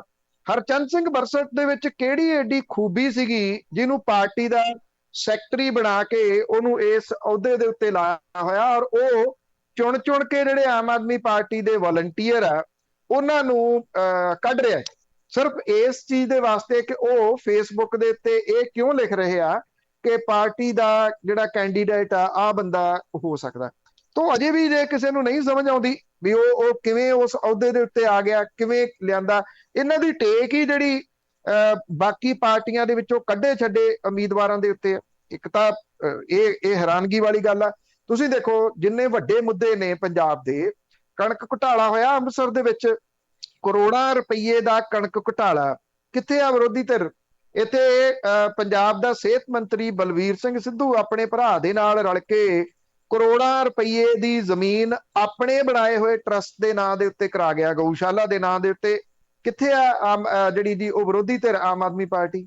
ਉਹਨੂੰ ਜਾਂ ਤਾਂ ਬੋਲਣ ਹੀ ਨਹੀਂ ਦਿੱਤਾ ਜਾਂਦਾ, ਕਿਸੇ ਨੂੰ ਵੀ ਨਹੀਂ ਬੋਲਣ। ਇਹ ਨਹੀਂ ਹੈਗਾ ਕਿ ਸਿਰਫ ਭਗਵੰਤ ਮਾਨ ਆ, ਇਹਨਾਂ ਦੇ ਕੋਲੇ ਇੰਟੈਲੈਕਚੁਅਲ ਹੋਰ ਵੀ ਹੈਗੇ ਆ। ਇਹਦੇ ਵਿੱਚ ਪ੍ਰਿੰਸੀਪਲ ਬੁੱਧ ਰਾਮ ਹੋਰਾਂ ਵਰਗੇ ਲੋਕ, ਪ੍ਰੋਫੈਸਰ ਸਾਧੂ ਸਿੰਘ ਹੋਰੀ ਇੰਟੈਲੀਜੈਂਟ ਵਿਅਕਤੀ ਨੇ। ਜਿਹੜੇ ਚੀਮਾ ਨੇ, ਹਰਪਾਲ ਸਿੰਘ ਚੀਮਾ ਹੈ ਤਾਂ ਐਡਵੋਕੇਟ ਨੇ, ਉਹ ਮੂਲ ਰੂਪ ਦੇ ਵਿੱਚ ਬੋਲ ਤਾਂ ਉਹ ਵੀ ਸਕਦੇ ਆ। ਇੱਕ ਰਾਘਵ ਚੱਡਾ ਦਿੱਲੀ ਤੋਂ ਉੱਠਦਾ, ਉਹ ਆ ਕੇ ਇੱਥੇ ਪ੍ਰੈਸ ਕਾਨਫਰੰਸ ਕਰਦਾ। ਹੁਣ ਰਾਘਵ ਚੱਡਾ ਦੇਖੋ, ਜਿਹੜਾ ਮੀਡੀਆ ਪਰਸਨ ਹੈ, ਜਿਹੜਾ ਕੋਈ ਵੀ, ਚਾਹੇ ਉਹ ਅਖਬਾਰ ਦੇ ਵਿੱਚ, ਪ੍ਰਿੰਟ ਮੀਡੀਆ 'ਚ ਕੰਮ ਕਰਦਾ, ਇਲੈਕਟ੍ਰੋਨਿਕ ਦੇ ਵਿੱਚ ਕੰਮ ਕਰਦਾ, ਉਹਨਾਂ ਨੇ ਜਿਹੜੀ ਚੀਜ਼ ਛਾਪਣੀ ਆ, ਜਿਹੜੀ ਚੀਜ਼ ਵਿਖਾਉਣੀ ਆ, ਉਹ ਦਰਸ਼ਕਾਂ ਦੇ ਵਾਸਤੇ, ਪਾਠਕਾਂ ਦੇ ਵਾਸਤੇ ਇੱਕ ਨਾਮਵਰ ਤੇ ਅਟਰੈਕਸ਼ਨ ਵੀ ਹੋਣੀ ਚਾਹੀਦੀ ਹੈ। ਰਾਘਵ ਚੱਡਾ ਦਿੱਲੀ ਦੇ ਵਿੱਚ ਹੋ ਸਕਦਾ ਕਿ ਚੰਗਾ ਬੁਲਾਰਾ ਹੋਵੇ, ਇੱਥੇ ਤਾਂ ਉਹ ਪੰਜਾਬ ਦੇ ਵਿੱਚ, ਉਹਨੂੰ ਕੀ ਪਤਾ ਪੰਜਾਬ ਦੇ ਮੁੱਦਿਆਂ ਦਾ? ਕੋਈ ਚੀਜ਼ ਪੇਪਰ ਦੇ ਉੱਤੇ ਲਿਖ ਕੇ ਰੱਖ ਦੇਣੀ, ਉਹਨੂੰ ਨਹੀਂ ਚੁੱਕਿਆ ਜਾ ਸਕਦਾ। ਉਹ ਧੱਕੇ ਦੇ ਨਾਲ ਜਿਹੜਾ ਜੀ ਇੱਥੇ ਵੜਨ ਦੀ ਕੋਸ਼ਿਸ਼ ਪੰਜਾਬ ਦੇ ਵਿੱਚ ਕਰ ਰਿਹਾ, ਔਰ ਉਹਦੀ ਜਿਹੜੀਆਂ ਕੀਤੀਆਂ ਪ੍ਰੈਸ ਕਾਨਫਰੰਸਾਂ ਨੂੰ ਕੋਈ ਛਾਪਦਾ ਨਹੀਂ ਜੀ, ਕੋਈ ਵਿਖਾਉਂਦਾ ਨਹੀਂਗਾ। ਇਸ ਕਰਕੇ ਵਿਰੋਧੀ ਧਿਰ ਜਿਹੜੀ ਉਹ ਗਾਇਬ ਹੈ ਇੱਕ ਕਿਸਮ ਦੇ ਨਾਲ ਮੁੱਦੇ ਚੁੱਕਣ ਦੇ ਮਾਮਲੇ ਤੇ। ਸ਼ਾਇਦ ਮੈਨੂੰ ਇਹ ਲੱਗਦਾ ਹੈ ਕਿ ਜਿਹੜੇ ਅਰਵਿੰਦ ਕੇਜਰੀਵਾਲ ਨੇ, ਉਹਨਾਂ ਨੂੰ ਇਹ ਜਾਪਦਾ ਕਿ ਜਿਹੜੇ ਸਰਵੇ ਨੇ ਉਹ ਇਹ ਗੱਲ ਤਾਂ ਕਹਿੰਦੇ ਆ ਨਾ, ਸਰਵੇ ਵੱਖ-ਵੱਖ, ਕਿ ਦੋਵਾਂ ਜਿਹੜੀਆਂ ਧਿਰਾਂ ਨੇ, ਜਿਹੜੀਆਂ ਦੋ ਮੇਨ ਰਵਾਇਤੀ ਪਾਰਟੀਆਂ ਨੇ, ਉਹਨਾਂ ਤੋਂ ਲੋਕ ਤੰਗ ਨੇ। ਅਕਾਲੀ ਦਲ ਤੋਂ ਤੰਗ ਨੇ, ਭਾਰਤੀ ਜਨਤਾ ਪਾਰਟੀ ਤਾਂ ਕਿਤੇ ਨਹੀਂ ਹੈਗੀ, ਕਾਂਗਰਸ ਤੋਂ ਉਹ ਤੰਗ ਨੇ, ਤੋਂ ਉਹ ਤੰਗ ਆ ਕੇ ਦੋਨਾਂ ਧਿਰਾਂ ਤੋਂ ਤੀਜੀ ਧਿਰ ਨੂੰ ਚੁਣ ਸਕਦੇ ਆ। ਇਹ ਸਰਵੇ ਰਿਪੋਰਟਾਂ ਜਿਹੜੀਆਂ ਉਹ ਕਹਿੰਦੀਆਂ ਨੇ। ਤੇ ਕਿਤੇ ਨਾ ਕਿਤੇ ਬਰਦਾਸ਼ਤ ਨਹੀਂ ਨਾ ਹੋ ਰਿਹਾ ਵੀ ਅਸੀਂ ਤਾਂ ਟੁੱਟੇ ਫੁੱਟੇ ਸੂਬੇ ਦੇ ਫਿਰ ਮੁੱਖ ਮੰਤਰੀ ਰਹਿ ਜਾਾਂਗੇ, ਜਿਹਦੇ ਕੋਲੇ ਪਾਵਰਾਂ ਹੀ ਕੋਈ ਨਹੀਂ। ਪਾਵਰਾਂ ਲੈ ਦੇ ਕੇ ਖੋਲੀਆਂ ਹੋਈਆਂ, ਉਹ ਸਰਕਾਰ ਨੇ ਕਾਨੂੰਨ ਬਣਾ ਕੇ ਵੀ ਖੋਲੀਆਂ ਹੋਈਆਂ ਨੇ। ਤੇ ਫੁੱਲ ਫਲੈਜ ਸੂਬੇ ਦਾ ਕੋਈ ਹੋਰ ਮੁੱਖ ਮੰਤਰੀ ਕਿਵੇਂ ਬਣ ਜੇ? ਜਾਂ ਤਾਂ ਉਹ ਆਪ ਬਣਨ, ਜਾਂ ਉਹਨਾਂ ਦਾ ਜਿਹੜਾ ਜੀ ਕੋਈ ਖਾਸ ਬਣੇ। ਖਾਸ ਨੂੰ ਤਾਂ ਵੈਸੇ ਵੇਖਿਆ ਜਾਵੇ ਤਾਂ ਭਗਵੰਤ ਮਾਨ ਕੋਈ ਇਹ ਤਾਂ ਨਹੀਂ ਹੈਗਾ ਕਿ ਆਮ ਹੈ, ਖਾਸ ਤਾਂ ਉਹ ਪਾਰਟੀ ਦਾ ਹੈਗਾ ਹੀ ਆ। 2017 ਦੀਆਂ ਚੋਣਾਂ ਤੋਂ ਬਾਅਦ ਜੋ ਪਾਰਟੀ ਦਾ ਹਸ਼ਰ ਹੋ ਗਿਆ ਸੀ ਇੱਥੇ, ਇੱਕ ਵਾਰੀ ਲਗਭਗ ਪਾਰਟੀ ਖਤਮ ਹੋਣ ਦੇ ਕੰਢੇ ਦੇ ਉੱਤੇ ਜਿਹੜਾ ਉਹ ਚਲੇ ਗਈ ਸੀ, ਉਦੋਂ ਵੀ ਉਹ ਖੜਾ ਤਾਂ ਰਿਹਾ ਨਾ, ਉਹ ਗਾਲਾਂ ਤਾਂ ਖਾਂਦਾ ਰਿਹਾ। ਫਿਰ ਜਿਹੜੀਆਂ 19 ਦੇ ਵਿੱਚ ਚੋਣਾਂ ਹੋਈਆਂ, ਪਾਰਟੀ ਨੇ 13 ਸੀਟਾਂ ਤੋਂ ਉਮੀਦਵਾਰ ਐਲਾਨੇ, ਔਰ ਉਮੀਦਵਾਰਾਂ ਦੀ ਜ਼ਮਾਨਤਾਂ ਜ਼ਬਤ ਹੋ ਗਈਆਂ। ਸੀਟ ਤਾਂ ਇੱਕੋ ਨਿਕਲੀ, ਸੀਟ ਉਹ ਵੀ ਉਹ ਨਿਕਲੀ ਜਿੱਥੇ ਪਾਰਟੀ ਦੇ ਵੱਲੋਂ ਜਿਹੜਾ ਦਿੱਲੀ ਤੋਂ ਕੋਈ ਬੰਦਾ ਜਿਹੜਾ ਸੀ ਉਹ ਪ੍ਰਚਾਰ ਦੇ ਵਾਸਤੇ ਵੀ ਨਹੀਂ ਆਇਆ। ਤੋਂ ਇਹ ਲੱਗਦਾ ਹੈ ਉਹ ਆ ਜੀ ਕਿ ਉਹਨਾਂ ਨੂੰ ਇਹ ਬਰਦਾਸ਼ਤ ਨਹੀਂ ਹੋ ਰਿਹਾ ਕਿ ਪੰਜਾਬ ਤੋਂ ਕੋਈ ਹੋਵੇ, ਔਰ ਜਿਹੜਾ ਗਲਤੀ ਉਹਨਾਂ ਨੇ 17 ਦੇ ਵਿੱਚ ਕੀਤੀ ਸੀ, ਉਹੀ ਗਲਤੀ ਹੁਣ ਦੁਬਾਰਾ ਜਿਹੜੀ ਆ ਉਹ ਹੋ ਰਹੀ ਆ। ਜੇ ਤੁਸੀਂ ਜਿਹੜੀਆਂ ਇਹਨਾਂ ਦੇ ਹਲਕਾ ਇੰਚਾਰਜ ਇਹਨਾਂ ਨੇ ਲਾਏ ਆ, ਉਹ ਲਿਸਟਾਂ ਜਿਹੜੀਆਂ ਦੇਖ ਲਓ, ਤੇ ਉਹਦੇ ਵਿੱਚ ਤੁਹਾਨੂੰ ਪਤਾ ਲੱਗ ਜੂਗਾ ਕਿ ਅਕਾਲੀ ਦਲ ਚੋਂ ਕੱਢੇ ਹੋਏ, ਕਾਂਗਰਸ ਚੋਂ ਕੱਢੇ ਹੋਏ ਬੰਦੇ, ਉਹ ਫੇਰ ਜਿਹੜੇ ਲੋਕ ਵਾਲੰਟੀਅਰ ਤੌਰ ਦੇ ਉੱਤੇ ਜੁੜੇ ਹੋਏ ਆ, ਉਹਨਾਂ ਦੇ ਸਿਰ ਦੇ ਉੱਤੇ ਲਿਆ ਕੇ ਬਿਠਾਤੇ ਆ। ਬਲਕਾਰ ਸਿੱਧੂ ਨੇ ਥੋੜੀ ਗਾਲ ਜਿਹੜੀ ਦੀ ਉਹ ਕੱਢੀ ਸੀਗੀ ਜੀ, ਕਿੰਨਾ ਕੁਝ ਜਿਹੜਾ ਉਹ ਕਰਦਾ ਰਿਹਾ, ਉਹ ਚੁੱਕ ਕੇ ਲਿਆ ਕੇ ਰਾਮਪੁਰਾ ਫੂਲ ਦਾ ਹਲਕਾ ਇੰਚਾਰਜ ਫੇਰ ਜਿਹੜਾ ਦੀ ਉਹ ਲਾਤਾ। ਹੁਣ ਇਹ ਨਹੀਂ ਪਤਾ ਵੀ ਪਾਰਟੀ ਉਦੋਂ ਗਲਤ ਸੀ ਜਾਂ ਹੁਣ ਜਿਹੜੀ ਉਹ ਸਹੀ ਆ। ਮੇਰੀ ਜਾਚੇ ਜੇ ਇਹੀ ਗਲਤੀਆਂ ਜਾਰੀ ਜਿਹੜੀਆਂ ਰਹੀਆਂ, ਤੇ ਜਿਹੜੀਆਂ 20 ਸੀਟਾਂ ਨੇ, ਸ਼ਾਇਦ ਹੋ ਸਕਦਾ ਕਿ ਉਹ 20 ਤੋਂ ਵੀ ਜਾਣ ਜੀ, ਜੇ ਉਹਦੇ ਹਾਲਾਤ ਇਹ ਬਣਾ ਰਹੇ ਆ ਆਪਣੇ ਤੌਰ ਦੇ ਉੱਤੇ।